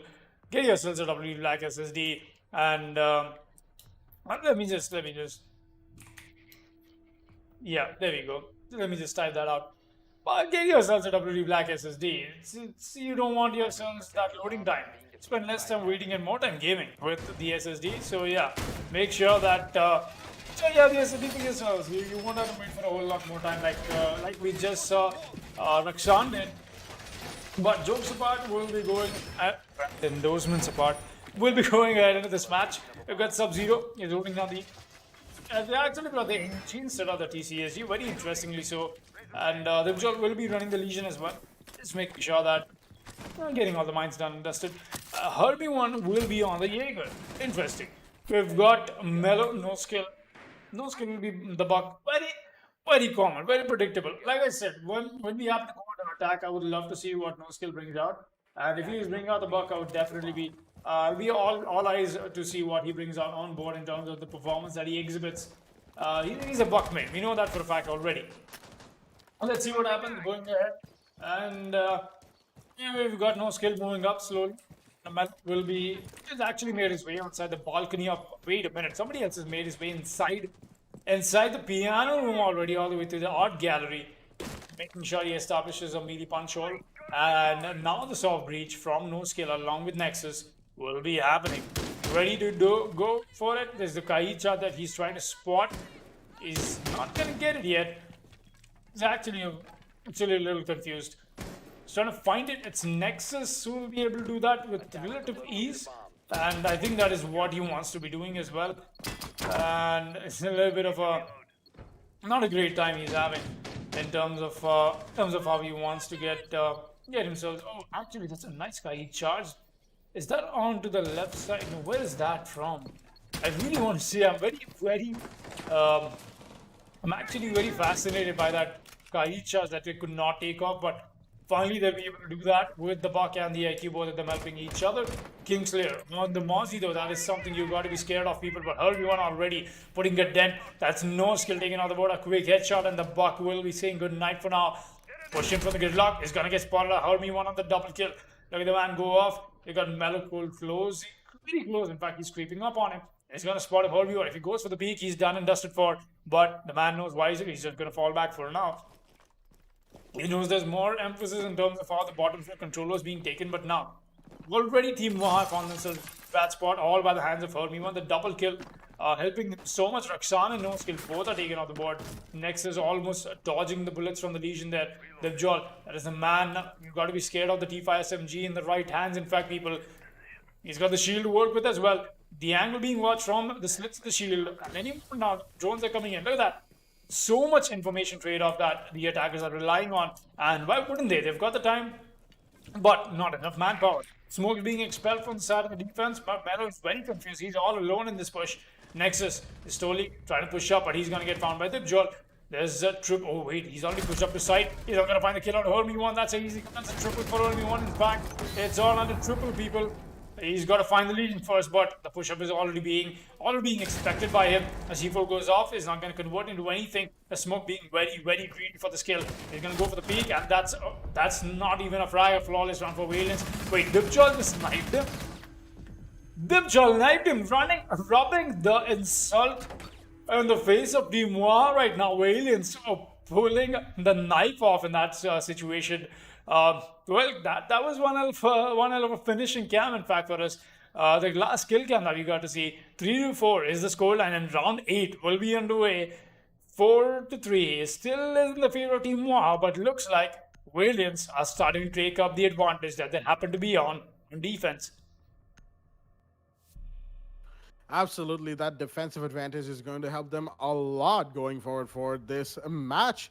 Being on a map like Villa definitely helps out, especially on the post roll swap. If you're in a bit of a deficit, that's why Villa games tend to go at least a 7-4, 7-5, if not overtime, mind you. Meanwhile, the Jaeger has been 6 picked in from the side of the defense.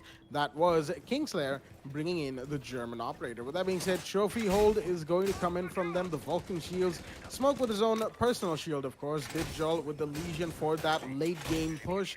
And Sub-Zero with the Kaid. This time, no Bandit once again from the side of Tiana Valiants, as we've got a little bit of a ban phase going on by Battleye chiming in saying, hey guys, I'm here as well. As Battleye in recent weeks has been working quite hard to find those pesky cheaters. But you know, that kind of work never ends, so to speak, when it comes to an online FPS game. With all that out of the way, Valiants, they are, again, I've said this before, I said it when they were 2-2 back a couple of rounds ago, that they are definitely pulling up their stocks, they're definitely tightening the belt and all those other problems they can use in this situation, and giving themselves the chance to get those victories. But sometimes it's just those gunfights that don't work out for them. Sometimes the Mwaha outright overpowers them, outsmarts them, outplays them. A lot of things happen in between that the side of Valiants couldn't really seem to be able to get a hang of. But looks like they are going to be able to get a hang of it on defense, where they can sit back, relax, wait for the attackers to come to them, which is an inherent advantage for the defense right there, because you don't have to outright seek gunfights most of the time, especially when it comes to your roamers and lurkers. You can just sit back, wait for the attackers to come to you. Plenty of intel, plenty of gadgets that work as intel. Just like the Legion, who's lurking around towards Astronomy and Games Room. As soon as a Gooman gets popped, he knows that there's a push happening, and he can sit back and wait for the attackers to come to him while finding a better position for himself. Dibs is going to be running around as Nexus has been down to the meanwhile, and he's going to be taken out by Kingslayer, who gets away just in time, but he's going to come back for a repeat. Will the Zofia find him? No, she won't! And that's the second kill for the Jaeger, as Kingslayer has begun proceedings on round 8. The Zofia and the IQ are down. Those are two huge kills right now, mind you. Seeing as, of course, that's a lot of defender utility that has just been saved by the German Jaeger. And oh boy, almost losing his head, mind you. Army 1 with the P-front to the bathroom could have nearly taken off Jaeger's head, but both of them will survive that with Kingslayer taking a minimal amount of damage. Triple holding down on the bedroom roof area. Very still, very patient. He's going to get off the peak because, of course, he needs other things to do, as Vertical is being played by No Skill and Ruxstan for cover with the track stingers, but they're being shot back at, mind you, by the defenders who are willing to take this peak. No Skill nearly takes it to damage. He's going to fire back in retaliation, but no one's going to be finding anybody just yet. They need to make their way in towards side because the 6-second mark has just passed. And look at the track stingers that have been covering the flank for both of these operators inside the kitchen for so long. They're going to have to abandon that particular area as No Skill's going up the astronomy stairs. There's the gridlock on the astronomy window on the rappel as the canister comes out from smoke. That's going to stop the gridlock from getting too cheeky with the peak. Triple the Hibana inside a master bedroom, bathroom as well, as Buck is going to try and find where this boy is playing, but no, he's going to be taken out by Dibjol instead. The Legion below as Kingslayer's with the triple. He's gotten one more. It's all down to Triple, the last man standing. Is he going to find the Legion? No, he's not. He's given his position away. The smoke's coming in, and the SMG-11 will get the peak. And another flawless round for the side of the defense. Valiants completely shredding through the side of Mwaha's attack, and looks like going to defense was exactly what they needed, as it is now an equalized scoreline 4-4 on round 9. And the side of TNA Valiants look poised to take the lead for the first time in this match. Will they be able to? Those are the questions we are here to answer. First floor dining room and kitchen will be the side of choice, and Valiants, what a show from them indeed. Getting the equalizer on board from the side of Valiants, something I talked about even before going to the role swap. Like I said, taking advantage on defense when he happened to be on Villa is something that team wanted to perfection, and now Valiants are doing that. amazing defense that we're getting to see from them. And a 6-pick comes in on the blitz. Very interesting. Looks like they want to bring in the choo-choo train. Let's see how things go ahead. With that, Melo will be on the blitz. In fact, I haven't seen Melo play on the blitz, and you know for a fact that on how things turn out when it comes to blitz play. It's considered to be something not so orthodox, and that's why all eyes on Melo right now. Let's see how that is going to turn out for them. The side is going to be downstairs, and this match is definitely shaping up to be a very interesting one. In fact, let's see how things turn out. Going ahead, Kingslayer will be on the. He's going to make sure that he's got everything well done. And Kingslayer, the last round, so influential for the man. Mind you, Kingslayer on the week 1 for the season 3. He was actually above the Joel in terms of the kill death ratio. The man had. That's right. Hear me very carefully, people. Kingslayer had a kill death ratio of 3.6. He had a kill death ratio in season 3 of 3.6, people.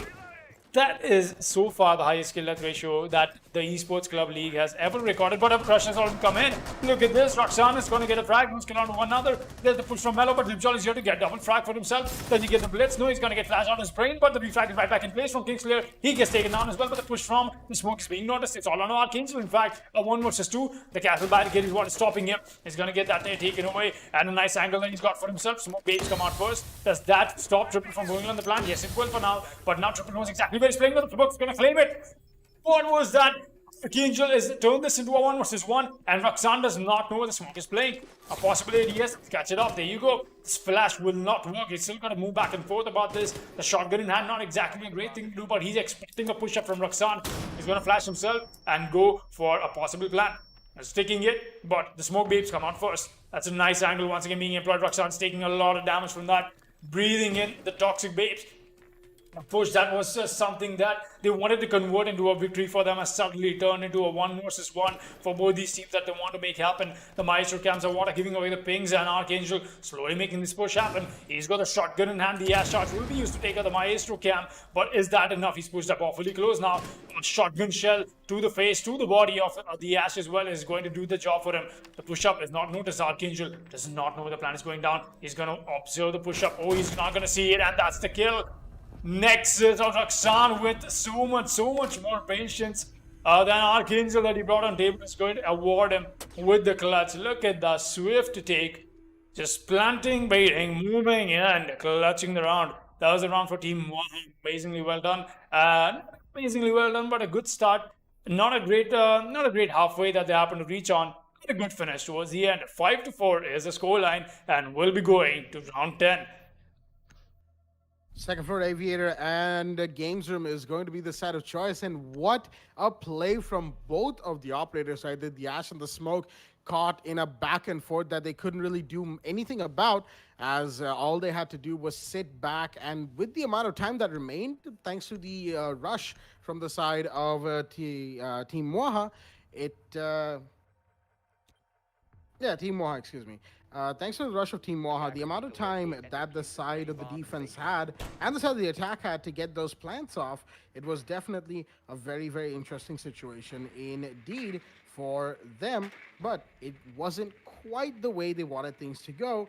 And in the end of the day, all it took was using that time, utilizing the round timer, and making sure that the smoke was baited into thinking the plant would go off. It did end up working. Archangel, unfortunately, he took the bait, made the peek with a shotgun, thought the Ash was closer than she really was, and that is what cost him his life. Round 10 is going to be in play from the side of both these teams right now. Excuse me. As Valiants, once again, in the deficit by 1 round, mind you, as this game has pretty much been a back and forth of 2 rounds and 2 rounds and 2 rounds between both of these teams. We've got rotates being made all over the map as impacts will be used, shotguns will be used, everything from barbed wires to Mozzie Pests and Maestro Evil Eyes, actually not Maestro Evil Eyes, Kaid Electroclaws will be used as well. TR Valiants, they need to win this round to keep themselves alive, equalize with the side of the attacking team, while Mwaha, they need to go to match point. They will desperately be trying for it, as no rush I don't think is going to be coming out from them this round around. They're going to be focusing on the second floor push, as is can be seen from the side of the bedroom push that they are bringing in with the Ash, the man with the diffuser, that's the Hibana, and of course the Gridlock. A quick take towards Astronomy is going to provide them ample room to work around and drone from safe cover from. As, oh dear me, that Pest, however, unfortunately is going to catch No Skill's drone, and that's going to cost them one extra intel device. Thinking it out before, of course, the Mozzie could do too much with it. A good idea and well thought from No Skill, because again, you don't want to give Mozzie any intel devices. If you do, that's one less intel device for you as an attacker and one more for the defending team to use against you, which can be very dangerous indeed. Round 10 is continually moving forward as something blew up just there. I'm not really sure what did. That could have been a breach charge. In fact, I believe that is. Nexus has lost a breach charge of his. That could have been, yep, that was the breach charge towards the side of the Astronomy window. Shots being fired. The Gridlock has pushed up towards the landing area. So as Triple and Mellow, they're slowly making their way towards the Aviator side. And if Valiants aren't careful, this could be a fish in a barrel moment for them.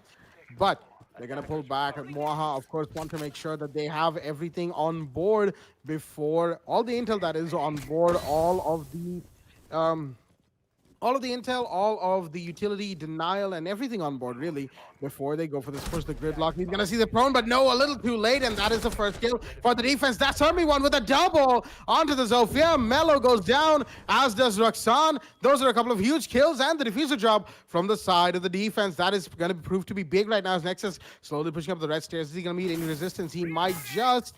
As the barbed wire is going to be taken out, he's going to slowly push up the Legion on the main stairs area, mind you. He could find the Ash. No, the shots are going to give away his position, but the diffuser pickup should come in any second now. Meanwhile, Dibs taking a bit of damage from the study room push as well. Next is going to go down to Hermy1 with the triple kill. The Jaeger's popping off this round, and the man has found 3. He might find another, mind you.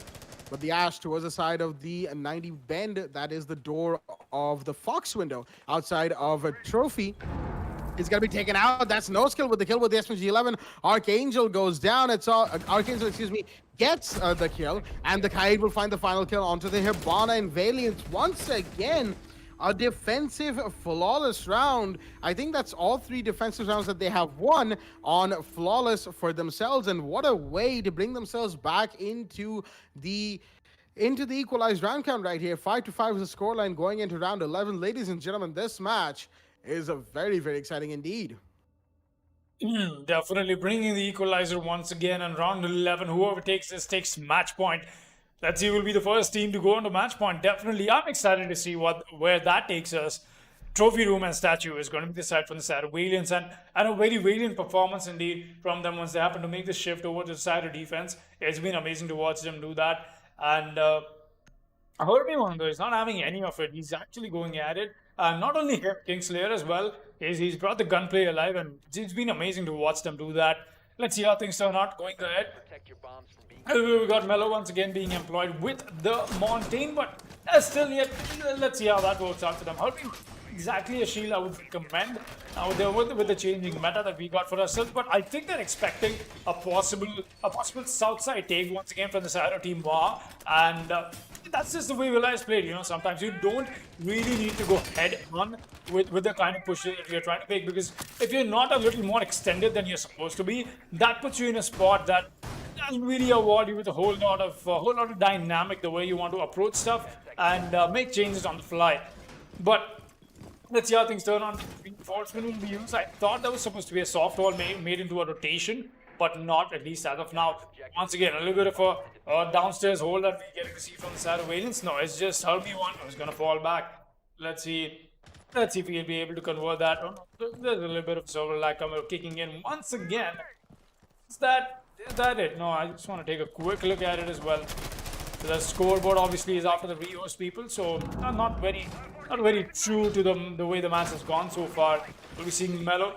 He's going to come in with a possible. There you go. He's going to make his way inside pantry. He's going to make sure that making the bottom floor clear happen along with the Ash. That is got the ACOG equipped as well. Well and good. There's nobody that they can find, at least as of now. Nobody on the bottom floor that we're getting to see. And look at this perfect sweep, man, from the side of Team Mwaha.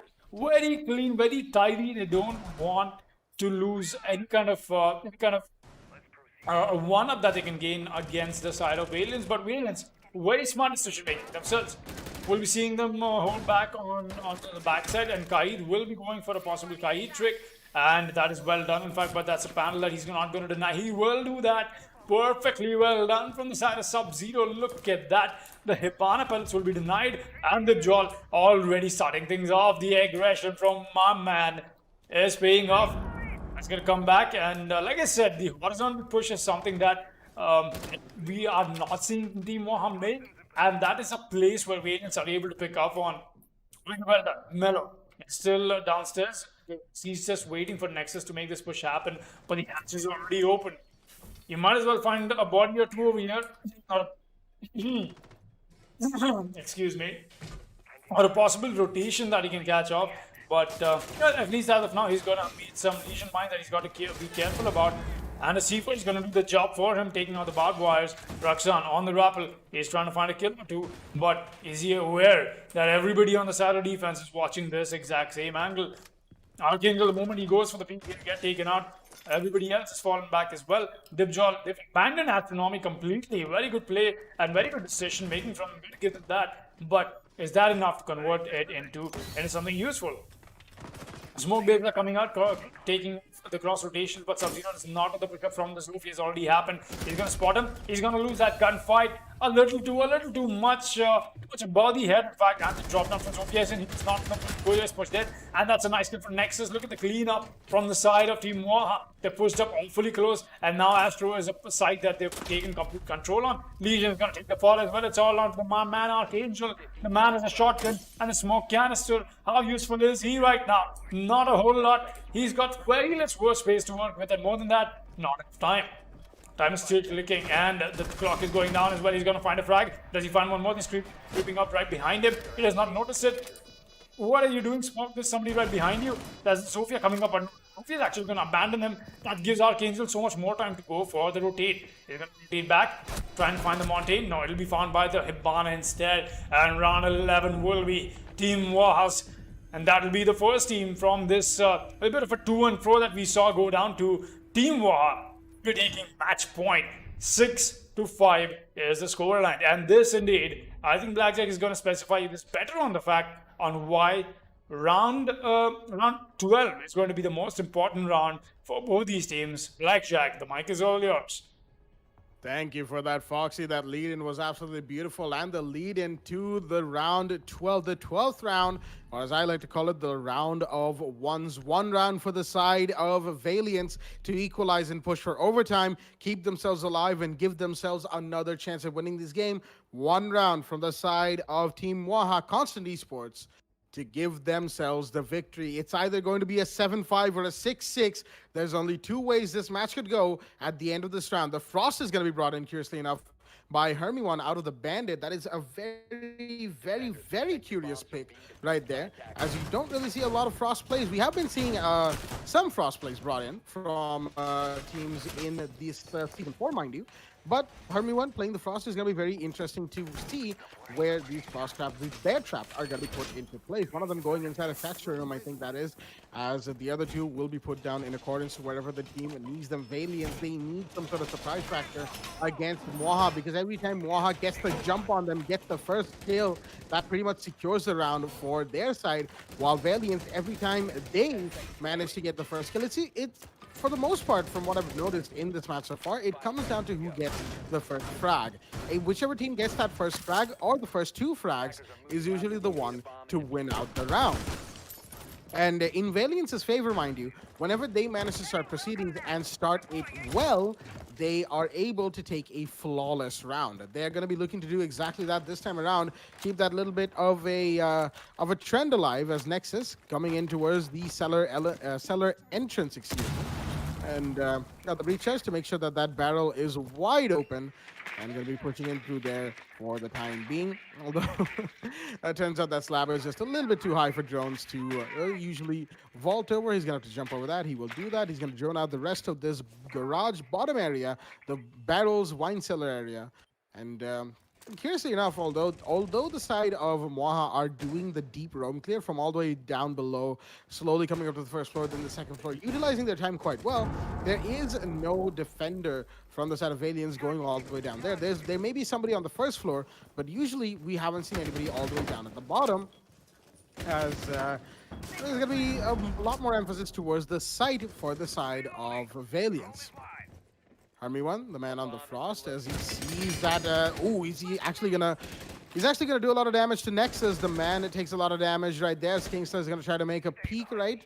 But he's not gonna be able to do it. But no, the Zofia still goes down. That is Kingslayer finally getting the kill onto Nexus. The man goes down, as that is a huge kill. A lot of soft breach potential for the side of the attacking team has just been denied, as is that the Legion on the art studio door? I believe that is, as Nosk is going to throw in a grenade. Not going to find anybody in the meanwhile. Mellow, the Montaigne, alone on the backstairs. Not quite anymore. The track singers from the Gridlock are enough of a giveaway that the Gridlock has made her way here as well. Smoke cancers are coming out onto this push from the Montaigne. I believe there's a Goomine right next to him on the stairs. Yep, he can't see it, but I can barely see it right there against the white of the stairs. It's just barely visible. But not to Mellow. He's probably going to take that. No, not quite. I'm not really sure. He's hesitating, of course, against the smoke, and he's actually going to get a free pass by that particular Goomine. He's going to push up onto Astronomy stairs as the Jaeger's going to spot him out. But there's a peek on the Astronomy window as well, stopping the side of the defense from going for this. But the Montaigne is pushed up, and now the Frost is going to face him, and he looks the wrong way. Mellow, that's not where you were supposed to look, my friend. He's going to go down. Ruxan's taking a bit of damage as well, as this push from the side of Mwaha doesn't look like it's going to be happening anytime soon, at least happening properly. As right now, they need to get these kills. The Frost, that open table could very much be the death of the Frost. Will she be seen? Yes, she will. That's the kill confirmed from the Gridlock, who's going to push in instead. Roxanne with the first kill, starting proceedings for the side of Mwaha, as he's going to proceed up towards the master bathroom area. Holding down the Astronomy stairs, but there's low time remaining for the side of the attack. They've got to make their way in and get these kills in accordance. As the Jaeger, will he find it down? Not quite. The slices to go in. Roxanne's gonna find Kingslayer. It's a double kill for him. He's pushing in, but he's been downed in the meanwhile, as the Capcat has been down as well. The Petas go off, but no time. Valiants are gonna hold on and hold on well, as they will in fact be getting round 12. The round of ones swings to their favor, as ladies and gentlemen, it is round 13, and I believe everybody knows exactly what I'm about to say right here. Are you ready to rumble? Overtime is in play.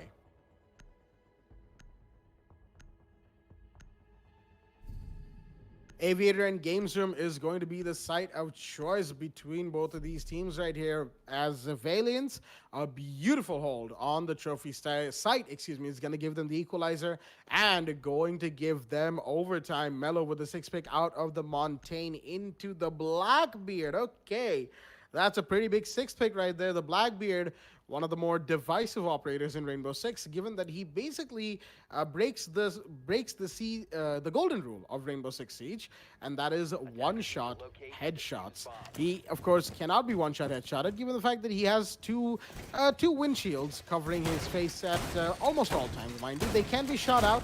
They are pretty much 50 HP, as far as I remember. The last time they were touched, they were turned from 60 HP shields to 50 HP shields. They're still very annoying to go up against, don't get me wrong, but they're not as deadly as they once used to be. The terror that was Blackbeard, I'm pretty sure any Siege player from year one will be able to tell you exactly why Blackbeard was and still is a very good and a very divisive operator in Rainbow Six Siege. Aviator Games Room being the set of choice means that we're going to see the Kaid, the Mozzie being brought in by Kingslayer this time. Hermie One's going to switch into the Jaeger, as the Wamai ban is going to mean that we are not going to see that operator from Nighthaven be brought into play today, at least for this match on Villa, as Archangel, Libjo, Hermie One, Sub-Zero, and Kingslayer are going to have to do their best to try and hold out on this match. It's been a back and forth. It was a back and forth of 2 rounds between these teams. Now it's a back and forth of 1 round, as rounds 9, 10, 11, and 12 have swung between both sides quite wildly. Everyone holding on towards his far side, but no, Kingslayer with that attempted wallbang gives away his position, but the sledge is safe, no skill.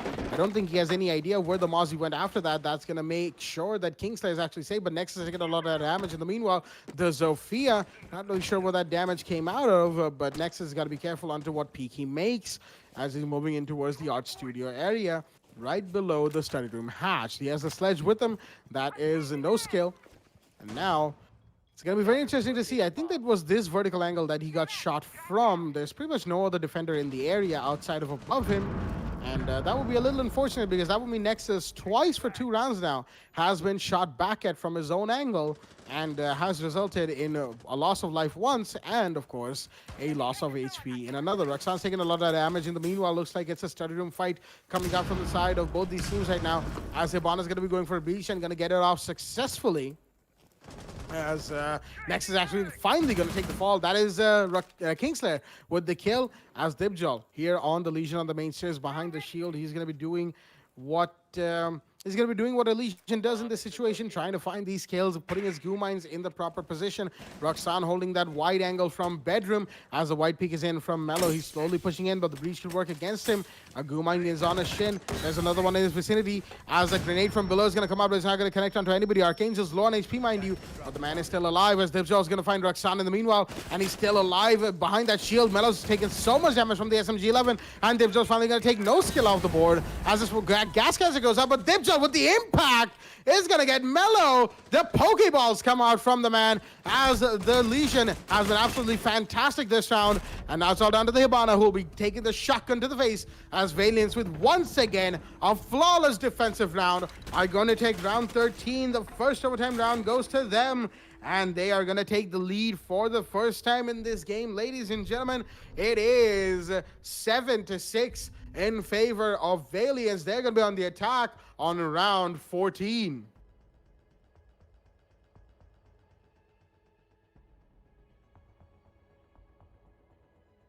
No, round 14 will definitely be underway, and Valiants taking the lead, in fact, sitting on match point for the first time, I believe that is. They did bring in the overtime, but let's see how things turn out. They're going ahead into this match. We'll be seeing the side of Team Mwaha go back on defense. That will be something that they'll be able to fall back to. I mean, you know the way it happens to be a defender favorite map, but this can be anybody's game right now. The way it's been to and fro, definitely it's something I was not expecting this match to go so awfully close, so damn close. In fact, let's see how things go. At least for now, going ahead in this match. Triple will be playing the Legion. Roxanne is back on the unit. Nexus on the Vector. I cannot specify this enough, man. It's been an absolute beast today. We're taking a quick look at the scoreboard. Sub-Zero is not exactly in. Sub-Zero and Mello, both of them are not having a great time after the Rios, mind you, that is. But that is obviously after the Rios into halftime, so I wouldn't really judge them on the basis of kills. Both of them have got 1 and 0 kills for themselves, but right now, Team Mwaha has definitely got to pull up their socks because Valiants have very, very smartly taken away the match point advantage from them, and they might as well be able to put their first win on board. But Valiants, after such a dominating performance on Division 3, not exactly having, still they're struggling to fight against the teams in Division 2. That is good in a way, but I expected more from them. Honestly, they've been absolutely amazing, but just not able to perform. Not in the recent history. Or maybe it's just the play days, the way some play days are just cursed. Maybe it's just that Thursday and Friday is just not their take. But going into this match, definitely we'll be finding a lot more surprises. But Blackjack, would you please take the mic for me? That's something else to attend to for a second.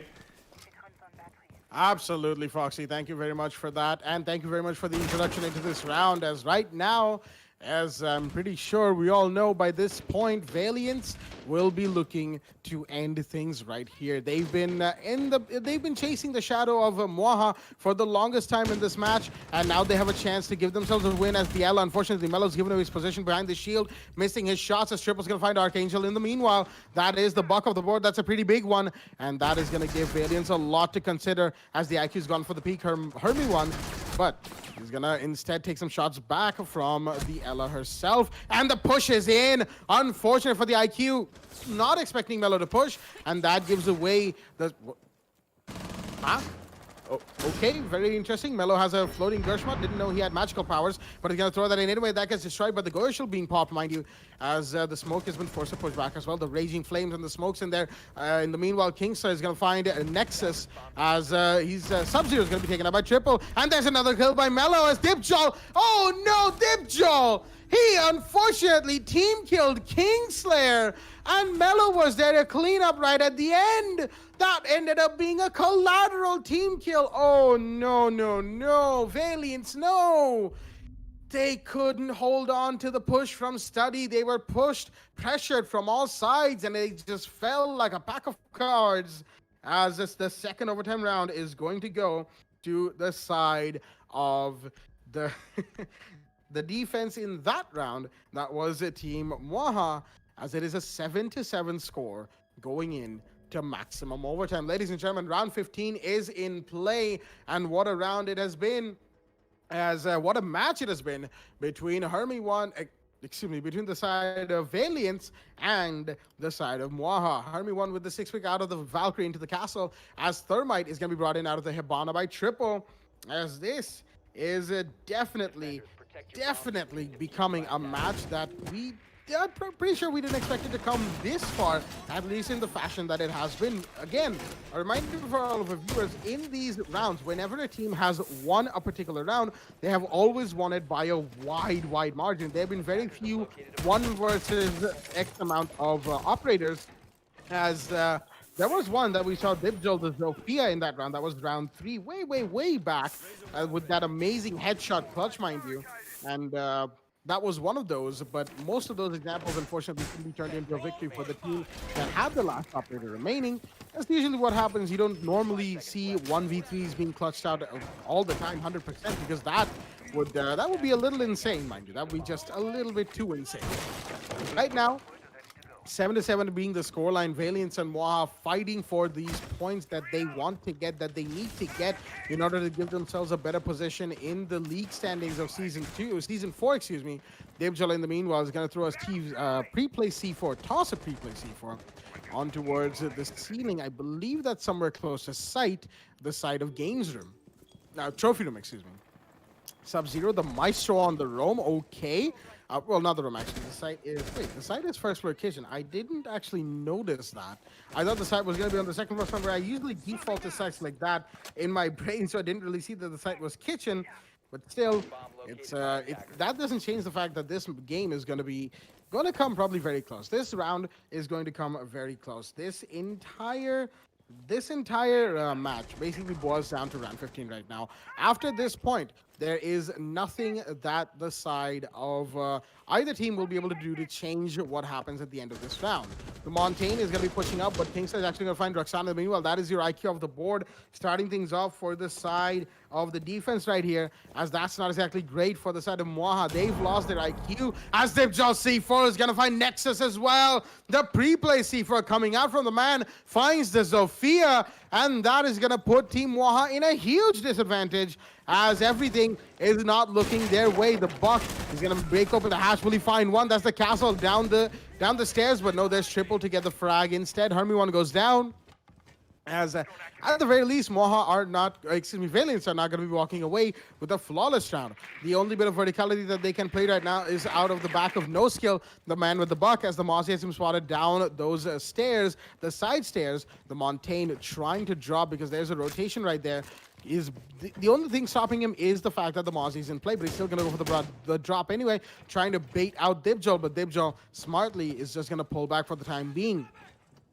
He's being chased by the Montaigne, mind you, but the Montaigne is not the man with the diffuser. That is Triple, who's pulled back. Excuse me, the Montaigne pulls back, and unfortunately, Triple's going to go down. That's Kingslayer with the double kill for the team, as the Montaigne takes so much damage. Sub-Zero's going to find No Skill instead, as it's all down to the Monty in a 1 versus 4, and he will not be able to do anything outside of just downing the Mozzie. Archangel with a shotgun is going to find the final kill of the round. And that, ladies and gentlemen, is going to be the win for the side of TRN8 Valiants. They are going to take this map of Villa, onto the side of an 8-6 victory. As unfortunate for the side of Team Mwaha, they're not going to be having a great day off the back of that particular loss. With that being said, we are going to be taking a short break, and we'll be back with more Siege action very, very soon indeed. Stay tuned. Oh, wait. Oh, apparently, according to admins right here, according to Foxy, who just relayed the admin information to me, we are actually done for the day. And that is very interesting right there. So, a quick recap for all of our viewers at home. Never Diamonds versus ZeusaberZ. That was a match in Coastline. Never Diamonds winning that 7-3. ZeusaberZ not really showing up to play today. While Team Mwaha and Valiants, that was a match that just happened on Villa, of course, as Valiants have won 8-7 on Villa. With that being said, we are going to be ending this stream here today, ending Div 2 Week 2 for Season 4 today. And we'll be resuming with Division 3 starting tomorrow. Ladies and gentlemen, it's going to be a very exciting weekend up ahead. Stay tuned and good night.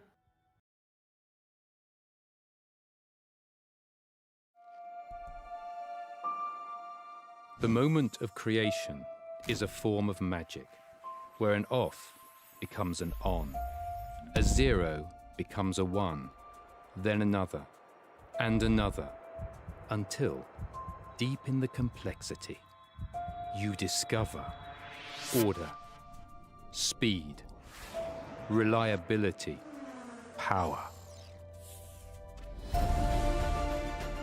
Experience the WD Black NVMe SSD.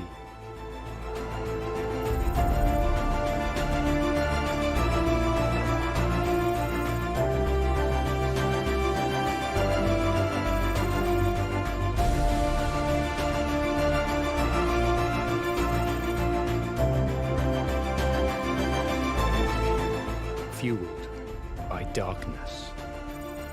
Level up to NVMe SSD performance.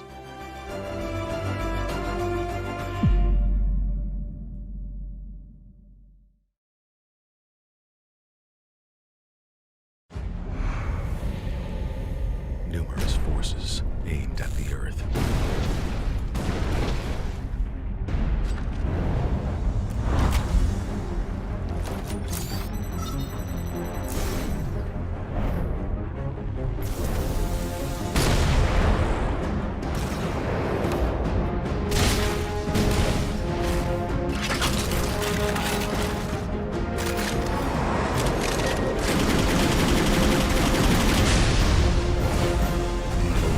And injustice.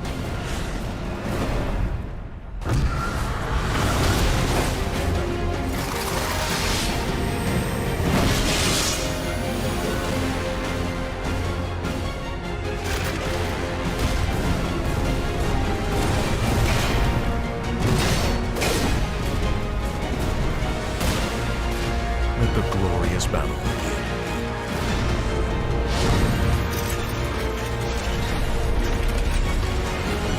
Geared up for victory.